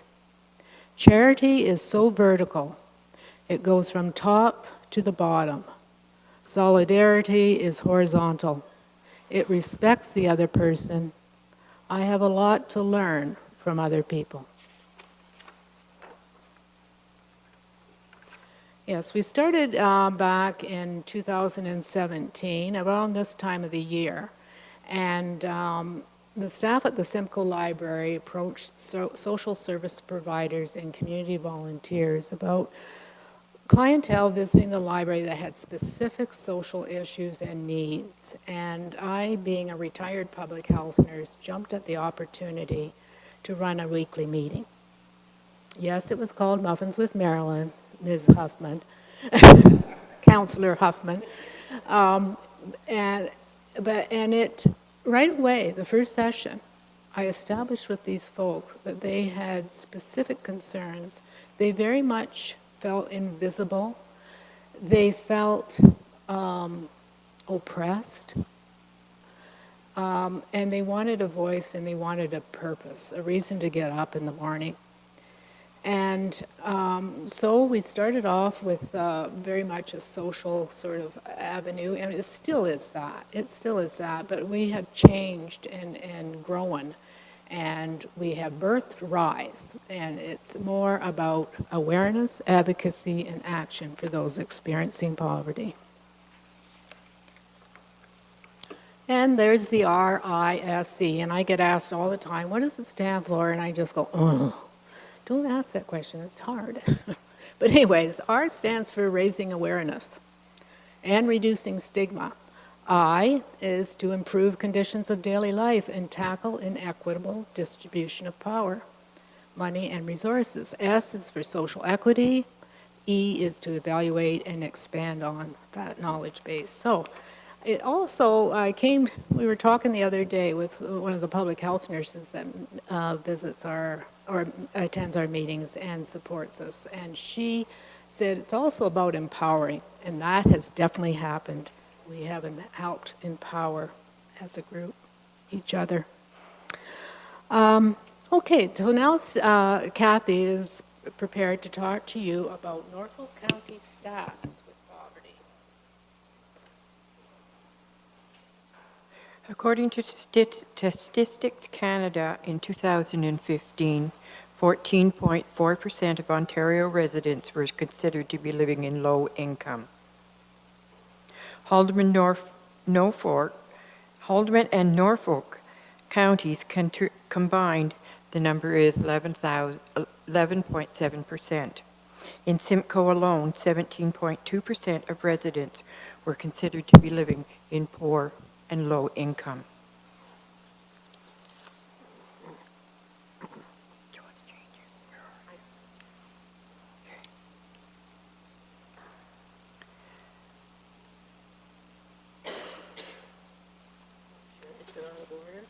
No.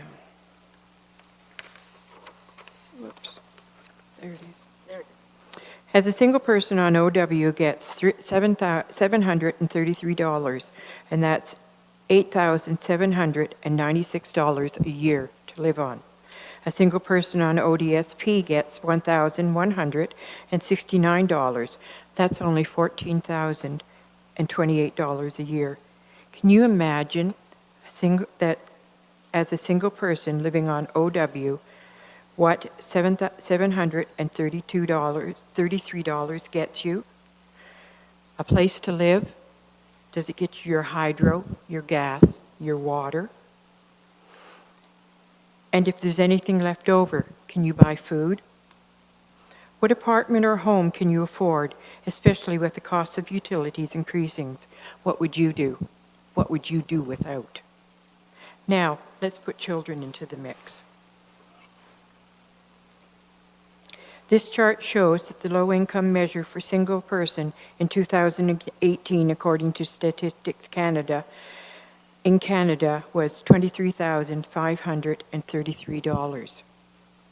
Anyone receiving less than this amount is considered living in poverty. A single person on OW gets, as I said, $733. That's $8,796 a year. And that is $23,533. These individuals live nearly $15,000 below the poverty line.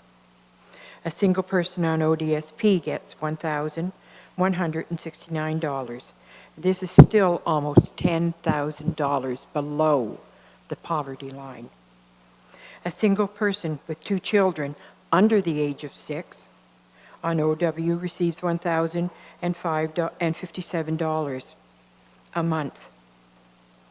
They also get the Ontario Child Tax Credit and the Canadian Tax Benefit, which equals $2,352, approximately $28,000 a year. A single person with 2 children under the age of 6 on ODSP gets $1,661. They also receive $230 of Ontario Child Benefits and $1,066 from the Canadian benefits. That's a total of $2,557, approximately $35,484.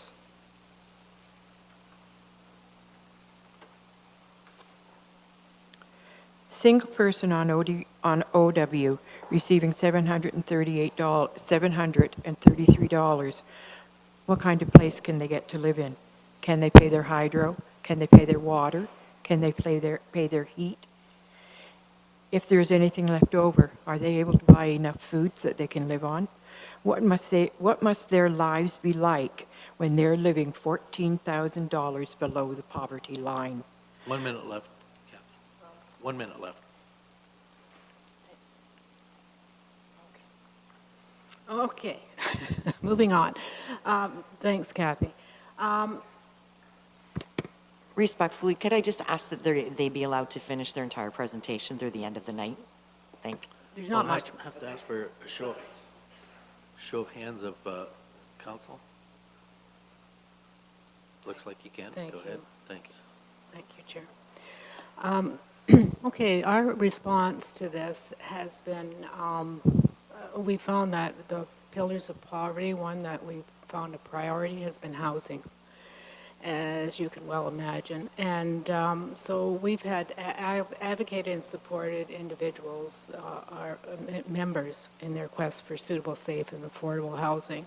Kathy herself shared with you last week she was homeless. And, you know, we thank God for our group. She has been able to find housing for her and her family. We have co-sharing that we looked into, and there was a couple that share an apartment. They're both on ODSP that attend RISE. We partnered with Salvation Army and delivered the housing forum last year in June. And we currently have a little free pantry in the library.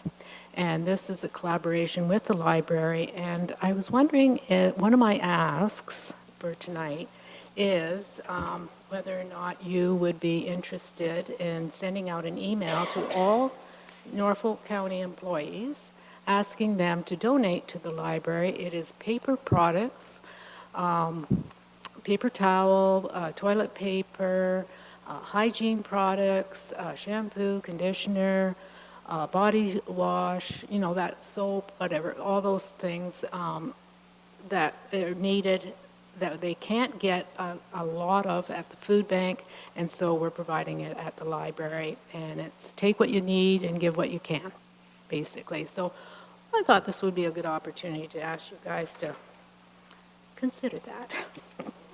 Are you ready for questions? Oh, just a sec, I'm not done. Mr. Chair. We have more. Oh, you were asking us a question, so I thought.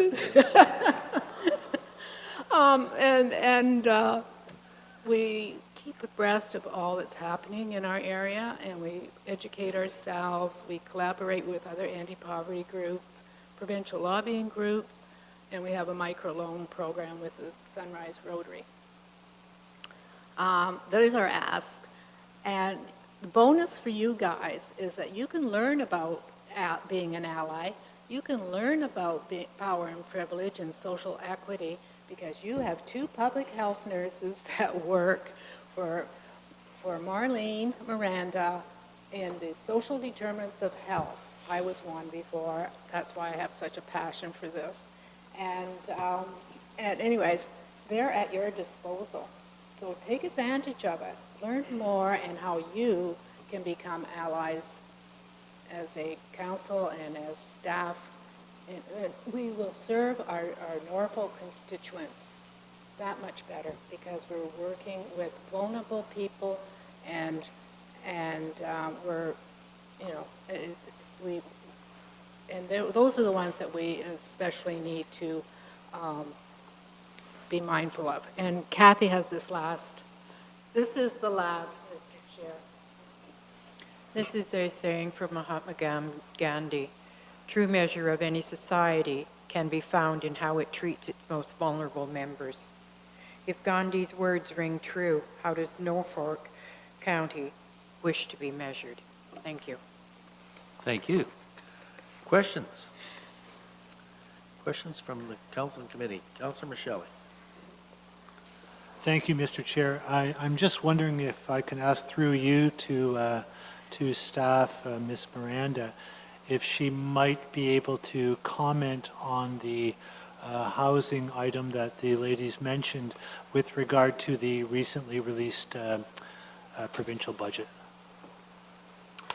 So through the chair to council, we're not quite familiar yet what the full implications of the budget announcements were last week, so we're waiting some further clarification and more specificness related to those specific housing issues. We do, though, have in circulation at advisory for this week 2 housing reports, and you'll have them at council on May the 7th, so we will be bringing forth those 2 reports.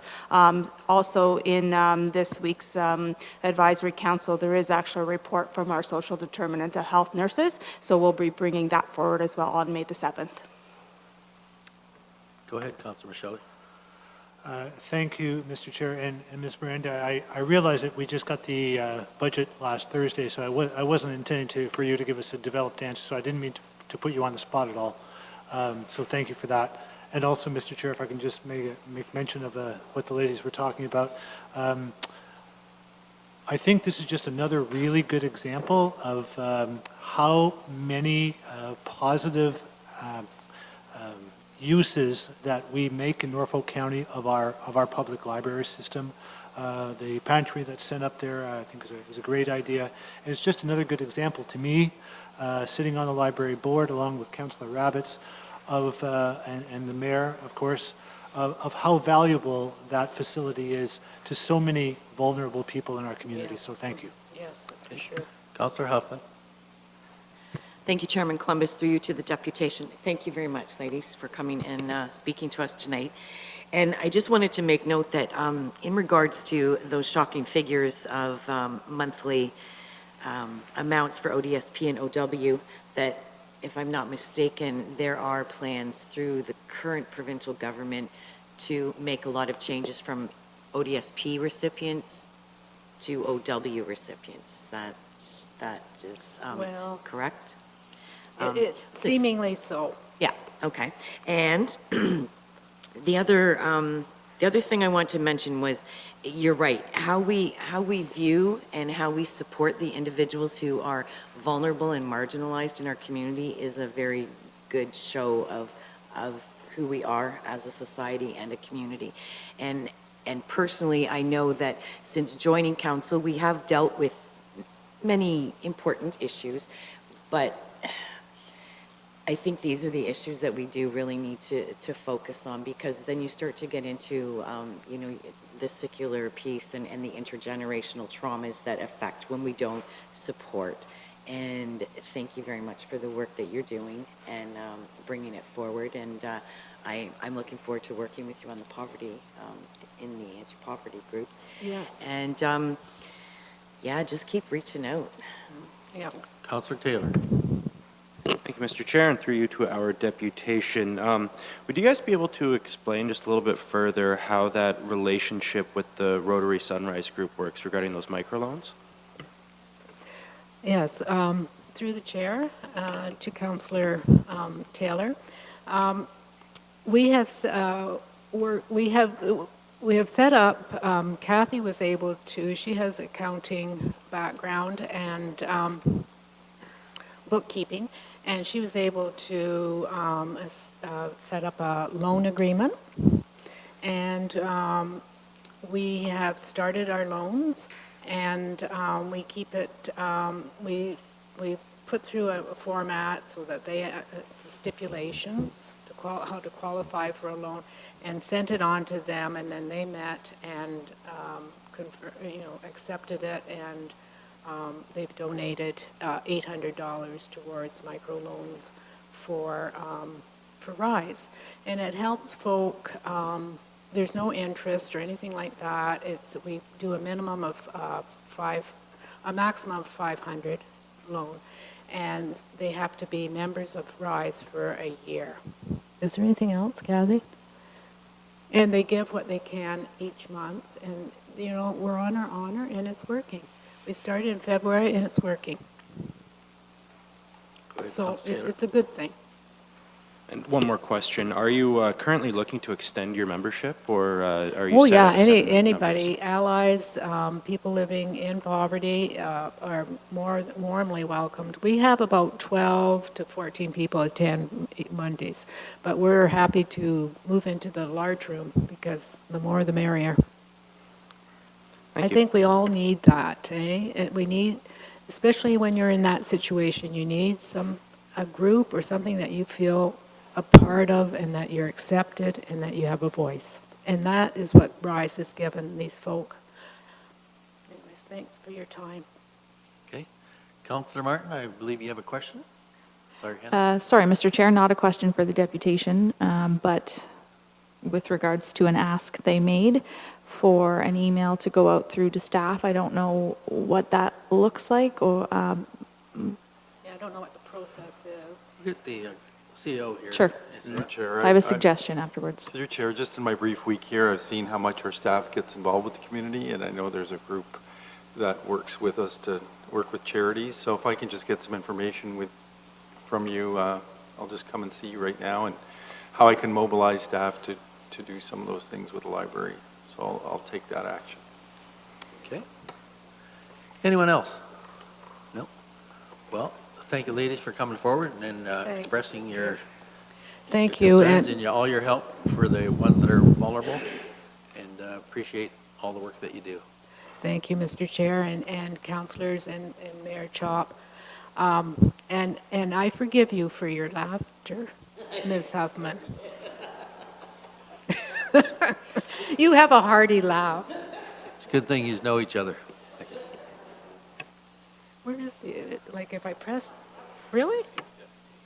So I need a mover and a seconder to receive the deputation of Marilyn and Kathy, and moved by Councillor Taylor and seconded by Councillor Michele. Those in favor? That's carried. Thank you. Okay. We have other business item right now coming up. So we'll start with Mr. Bill Cridlands on this side, on the left-hand side here. Sorry, I was just following the clerk's rules here. Okay, we do have two notices of motion. One is from Councillor Huffman. Do you have it there, Councillor Huffman? Do you want to, can she speak to it? That's good.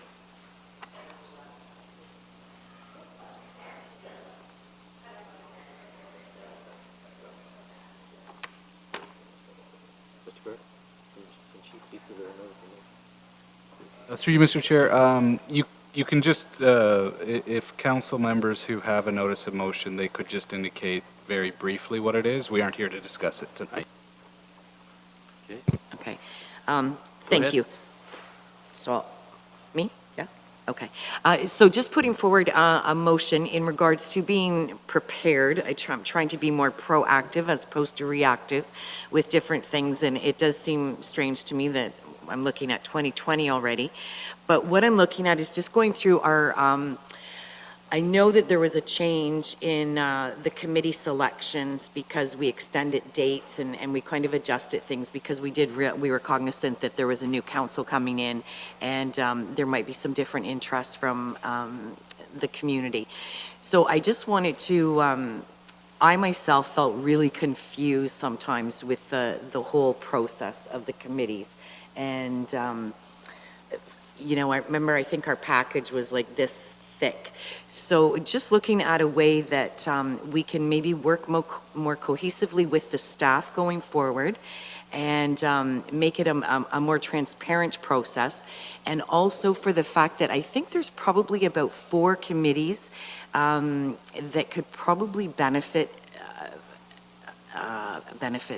greatly from an interview component to that committee selection. So it's not that we're in any rush to get this done, but I would like to request that that we look at this and request of staff to put together a report on some type of process for volunteer appointments.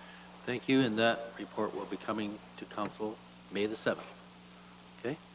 We also have one here from Councillor Michele. Can you briefly outline what this is about? Yes, thank you, Mr. Chair.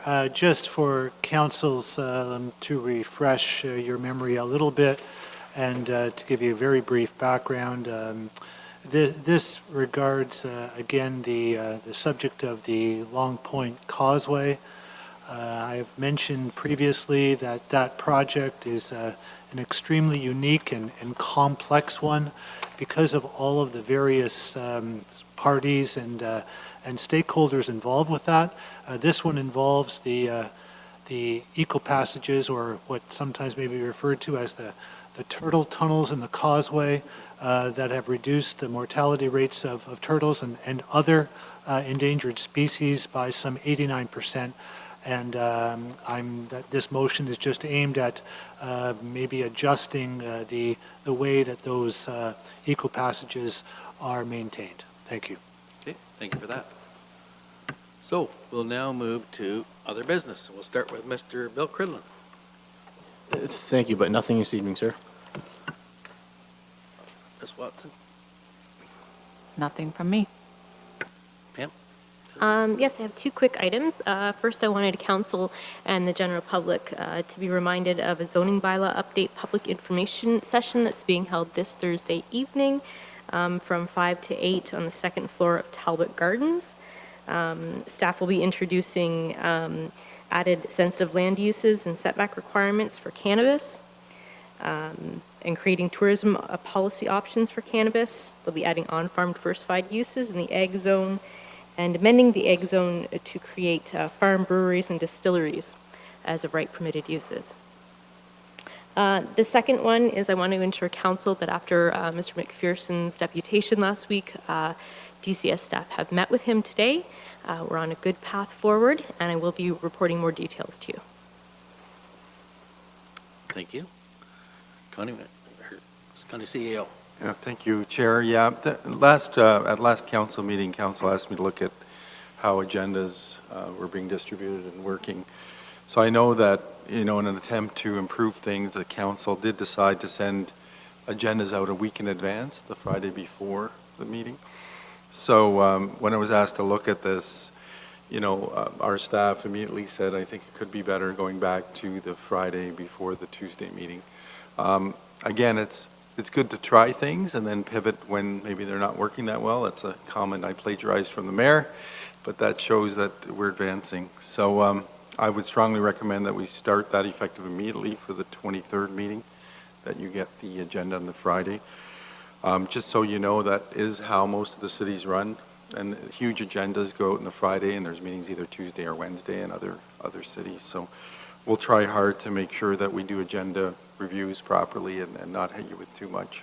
And also, we're looking at maybe modernizing some of the way we send out the agendas. There was maybe links to the agendas that you don't get a 250-page report, but there'll be a link in your agenda review that you can click on if you want to read the report. I guess the example was the March 19th CIC agenda, where there's approximately 250 pages that was sent to you as well. So maybe if we develop these links, and then you can view them as you see fit, or come and see us if you can't get access. And how did your first week go with Norfolk County? Fantastic. It's paradise. You're still here. That's great. Over to the far end here, Ms. Miranda. Nothing, thank you. Mr. Sashenkoff. Mr. Johnson. Thank you, Chair Columbus. Just a quick reminder, next week's agenda at 2 p.m. is the development charges study presentation by Watson and Associates. So if there's any developers listening out there, they're more than welcome to come and speak any concerns or in favor or against. You can find the development charges study on our website. If you just Google Norfolk County development charges, it'll pop right up as the first one there. Thank you. County Clerk? Just briefly, as it's spring and the nice weather will be coming out soon, I hope, and love will be in the air. If anybody is looking to get married, just remember it's a service that Council Services does provide, so please contact clerks. We're very happy to be part of your special day. Wonderful, wonderful. Over to Council and Committee. We'll start with Councilor Taylor. Thank you, Mr. Clerk. Mr. Clerk. So the last call at the Norfolk Inn is going to be hosted on Saturday, April 27th from 1 to 4 p.m. at the Norfolk Inn. And we've got these lovely posters. And it was, I was at a last call committee meeting, and it was requested of me to bring a stack of them to council to see if the councilors around the table here would like to bring them back to their wards and spread them out into the well-trafficked areas so that we can really try and get a lot of attendance for this good news story. Okay, Councilor Michelli. Thank you, Mr. Chair. I have a couple of items. First of all, we have recently been made aware by several residents of Norfolk County who received notices about some remapping of provincially significant wetlands. And I just want to maybe make mention of the fact that several members of council, including the mayor, are very much aware of these issues, and that we are formulating a plan to go forward with some kind of resolution of that issue. For those people watching at home, that is, it is on our mind, and I've spoken with several councillors, and I believe that we are all on the same page in that regard. Second, myself, Councillor Geisens, and Councillor Columbus have been receiving some calls from the Langton Minor Hockey Association regarding a junior hockey team that has plans to be at the or to have ice time at the Langton Arena. There are some concerns about their proposals and their presence there and their attendance there. So I know that if I can just ask for one moment, Mr. Chair, if I can just ask Mr. Cridlin to comment on that briefly. Sure, I think he was expecting that question. Through the chair to the councillor. Yeah, thanks for the question. Yeah, the team in question, I believe they're going to call themselves the Langton Royals if they come to Langton. Staff have sat with them and had one official meeting, and they are in conversations with staff, not in an official meeting, but we've made it very clear that our historic ice users, minor hockey, any figure skating, stuff like that, will schedule their time. This team will have to play around that. The team have, I can tell you, have had some asks that were probably over and above what staff were comfortable with the initial team coming in, so we've held them back on that. We may actually have them, as they get their plan together, perhaps come in and address county council. I guess what it is the fact that we do want to rent as much ice as we can there. However, we do not want to run into conflicts with historical users. So staff are going to do their best to accommodate this team if they do decide to come. And as of right now, they're just asking a lot of questions, and we're kind of giving them the ground rules of what ice time is open, what they can expect to bring a junior team in, that sort of thing. I think too, there is some thought in the background. There was a team, Simcoe, a few years ago before this council that did come in and left a bit of a scar on coming, and staff, to let council know, staff are ahead of this one. And so far, the organizers seem to be above board and willing to work with us. So I'll keep council up to date as we learn more, and you may see them at the podium one day, perhaps for a quick deputation to tell them what they're all about. Thank you, Mr. Quitland, and thank you, Mr. Chair. Thank you. Over to Councillor Geisens.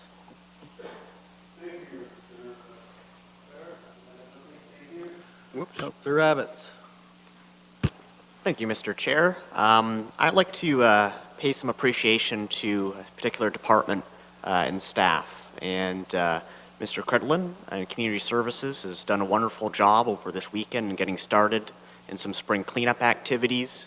I do know that I was getting quite a few phone calls and concerns about the state of some of the culverts in our public spaces, our parks, our green spaces. And through sharing some of that correspondence, I have noticed that many of these areas that were of concern, some pictures were shared, have seen some attention. We've gotten some of our displays taken out of the park. I want to provide, a brief maybe explanation as to why those panorama displays were up for as long as they were. With the ground being frozen, we don't want to be removing tuffets of grass and ripping these displays out of the park. When you have wet conditions, it's very easy to rut up the park by bringing heavy equipment in to remove them. So there were reasons why our staff were moving forward in a prudent manner, and we've started to remove those panorama displays. And I have noticed that a number of our Public Works staff, I should give some credit to Chris Baird's department as well, have been removing refuse from the drainage. Losing my train of thought here. Removing from the sides of the roads and improving drainage and things of that nature. I see the trucks are out there, and the parks are starting to look in a little better condition than they were several weeks ago. And spring is coming, and we're finally getting involved in some spring cleanup activities. And I wanted to provide specifically Mr. Crittlin an opportunity, maybe just to comment on some of those groups that have been reaching out to both of us about the idea of maybe forming a spring cleanup as a volunteer type of group. In the past, we had activities like Bring in the Leaves. Public schools were very involved. NACL, a number of different community organizations used to get together and sort of use this as an opportunity to provide those high school students with some community service hours. I myself, as a young man, participated in some of those Bring in the Leaves activities, and I found it really rewarding to work alongside those persons that have difficulties and disabilities. And it really brought to light some of the challenges that folks face, and we were also able to beautify some of our green spaces as a result. And I think we're starting to get back to that community mindset, and I just wanted to pay some kudos, specifically to Mr. Crittlin's department for taking action and being so quick to respond to all of those emails and the phone calls that have been flooding in this spring. Thank you. Councillor Huffman. Mike. First off, I did get a chance to individually say, but if they are watching tonight, I was very proud of the deputations that came from Ward 7 tonight, that they were very well prepared and did a great job. But I do want to let everyone know that April 20th at 10:30 a.m., Waterford Heritage Agricultural Museum on Nickel Street will be hosting their annual Easter egg extravaganza. I think it's one of, if not the only one in the county. So a lot of people do tend to that. And just to kind of piggyback on Councillor Rabbitt's comments regarding cleanup, next Saturday, April 27th, if anyone's interested, there is a cleanup of the Shadow Lake area and the trails for Waterford, 8:30 a.m. and on. So hopefully the weather will be better than it was for that event than it was last year. And I just wanted to let people know that I had a terrific accessibility meeting today. There will be some things coming down the pipes with that, and some exciting things happening in Norfolk County regarding accessibility for our residents. Thank you. Thank you. Councilor Van Passen. Yes, thank you, Mr. Chairman. I did have one issue. I had a couple calls this week from the residents of the great village of Normandale. It seems they raked up all their leaves and, put them out in bags, and they realized that Normandale doesn't get leaf pickup in the spring. And also that our little guidebook that was sent out, the dates are different than the actual dates because we changed them at budget time. But I apologize, that was council's fault. It's nothing to do with staff. But I wonder, is it possible that we ask staff to look into getting Normandale included in the leaf pickup in the future? Because it's a beautiful place, but it's all full of trees. I guess that's what makes it so beautiful. And there's a certain new tenant down there that could probably, verify my position on it. So I wonder if staff could look into that for the future. Well, it's not only Normandale, there's a lot of other hamlet communities facing the same issue. Over to Councilor Martin. Thank you, Mr. Chair. I have a couple things to share. On Wednesday, April 24th, 7 p.m. at Lakewood Elementary, they are hosting a meeting on the Todd Eaton Memorial Track. The school is looking to undertake a massive fundraising initiative, and they're looking at making repairs to the track in 4 separate stages. So they want to share community input, their plan. They want to gather community input. That's happening Wednesday, April 24th at 7 p.m. at Lakewood. And in other news, yesterday I attended something very cool, and I'm quite happy about it to share. I applied and was accepted. I don't know how many other people applied, but to attend something called the Remarkable Assembly. It was a women's forum at Queen's Park in Toronto. So I was accepted as the one individual to attend from Haldeman Norfolk riding, and one individual from every riding across Ontario was there. And it was truly a really exciting, fun event to go and represent mostly Norfolk, but a little bit of Haldeman around the table. We had a tour at Queen's Park. We sat in on question period where the opposition and the government discussed the budget results. I was able to have conversations about internet and tiny homes and bringing students to Norfolk County, and accessibility issues, our community hub, our dams and bridges, and so much more, connected with MPPs like Stephen Clark and Monty McNaughton, who Mayor Chop and I connected with at Roma, met Andrea Horvath, and so much more. So it was a really, really cool event, and we were able to talk with I was able to talk with young women and across Ontario and really compare what was happening in Norfolk County to what was happening in their municipalities, and I think some really great things will come out of it. So that was a cool day for me yesterday representing Norfolk County. Thank you for that information. Mayor Chop. Nothing for me other than just to wish everybody a happy Easter this weekend. So enjoy the long weekend. Thank you. I do have a couple items, and prior to the meeting here, I asked County Clerk how a petition comes before council and whether it could come under other business, and he told me as long as it doesn't involve legality matters, it could. So I received a petition, and Councilor Geisens knows about this, and Michelle. It's with respect to the Road 45 bridge. It's from the gentleman sitting at the back who went around and got petitions signed. There's over 200 names on here who claim they did not get an opportunity to state their position with respect to wanting a 2-lane bridge, which was approved at the environmental assessment for a 2-lane bridge, and now council went to a 1-lane bridge, and they were not given an opportunity to state their position. So the petition's here. I'm going to pass it over to the county clerk, and they do feel shortchanged because they were not allowed to do this. Councilor Martin? Thank you, Mr. Chair. I have a question. would they not have had an opportunity to come forward at our initial public meeting when the report was brought forward? Yes, they did when this went through the environmental assessment process, and they did go to the meetings for that, and they were, and it's written, the final report says it's going to be a 2-lane concrete bridge. That's the meeting they went to. Mayor Chop. So there is no mention of the word concrete in the environmental assessment anywhere. The EA actually does not distinguish. It considered 4 options: do nothing, remove the structure, repair the structure, or replace the structure. And within replace the structure, there was no distinction actually within the environmental assessment for a 1-lane or a 2-lane bridge. The only distinction that arose in the context of the EA was that Mr. Valley's report stated that a 2-lane would only, and I quote, cost a fraction more.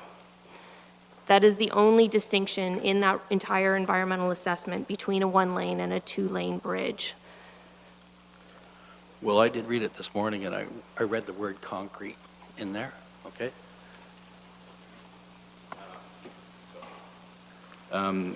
Just to, through you, Mr. Chair, the purpose of other business is just for general information. So we have something that has been submitted, and they desired it to be included in the public record, but we've discussed the Road 45 bridge a couple of times, and there'll be a report coming forward at a future meeting date on it. So I don't know, we try to avoid debating and opening up. We don't want to open up Road 45 bridge right now, tonight, I think is just what I'm trying to relay. Their concern is they did not have an opportunity to state their position while the decision was made that night at the last minute of the meeting. And their concern is taxpayers that between $110,000 and $120,000 was spent of taxpayers' money on designing and engineering a 2-lane bridge, not a 1-lane bridge, a 2-lane, and now it's going to be a single-lane bridge. That's their concern. Thank you. Councillor Geisens. Thank you. What's so wrong with letting them at least come to council and talk about, yes, I understand that, but the people here the night after we had done talked about a 2-stage, we had passed it, and then all of a sudden about 6 or 7 people sat there and that changed, and we went to a single bridge. And don't tell me that they didn't get a chance to come through here. So why can we not let these people come, and at least they are constituents of all of us, to tell you the truth, because all of us here should be looking after that. Here we have, and I think we should have a chance to let those people give what they think they need and what should have done. And then council can either say, no, we're not going to go anywhere. Maybe you take a little bit of time to, the bridge is not going to get done this year anyway, so I can't see it will be a real bad thing for them to come here and at least have something to say. They are our constituents. So theoretically, I would hope that everybody around this table would say, well, let's them come forward, whether it doesn't have to be today or whether it's next week or a week later or whatever. But theoretically, I think they need to have a chance to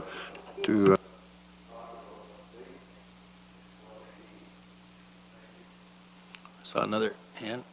Here, Chop, did you have something more? Councillor Michele. Thank you, Mr. Chair. I just want to clarify with the clerk. I believe I was reading the procedural rules and that it is against the procedural rules to have a reconsideration of a reconsideration, which is what I believe this would be. Thank you. That's where we're at right now. Mr. Clerk, comment on that? Yes, council's discussed Bridge 45 a couple times. There was a reconsideration, so it's the decision of council is final at this time. The main purpose is just so that these individuals can have this included in the public record. They did file for a deputation, 3 deputations for today's meeting, but they were denied. Okay. My other item is a better news story item, and it's the 4th annual Pancake Breakfast and Fishing Derby to be held at Camp Trillium in Waterford again, Rainbow Lake. This is an event for treatment of children with cancer. It's taking place on Sunday, April 28th, and breakfast is served between 8 a.m. and 12 noon. There's a fishing derby, so young children can go there with their adult folks and fish in the Rainbow Lake. There's all kinds of beautiful prizes that are given through sponsorships, and you can get breakfast, as I said, and it's a very, very good day. So hopefully, this is my my commercial for today. Hopefully, you can attend. It's a very, very good event to go to. And there's no other business. This meeting is adjourned. Thank you.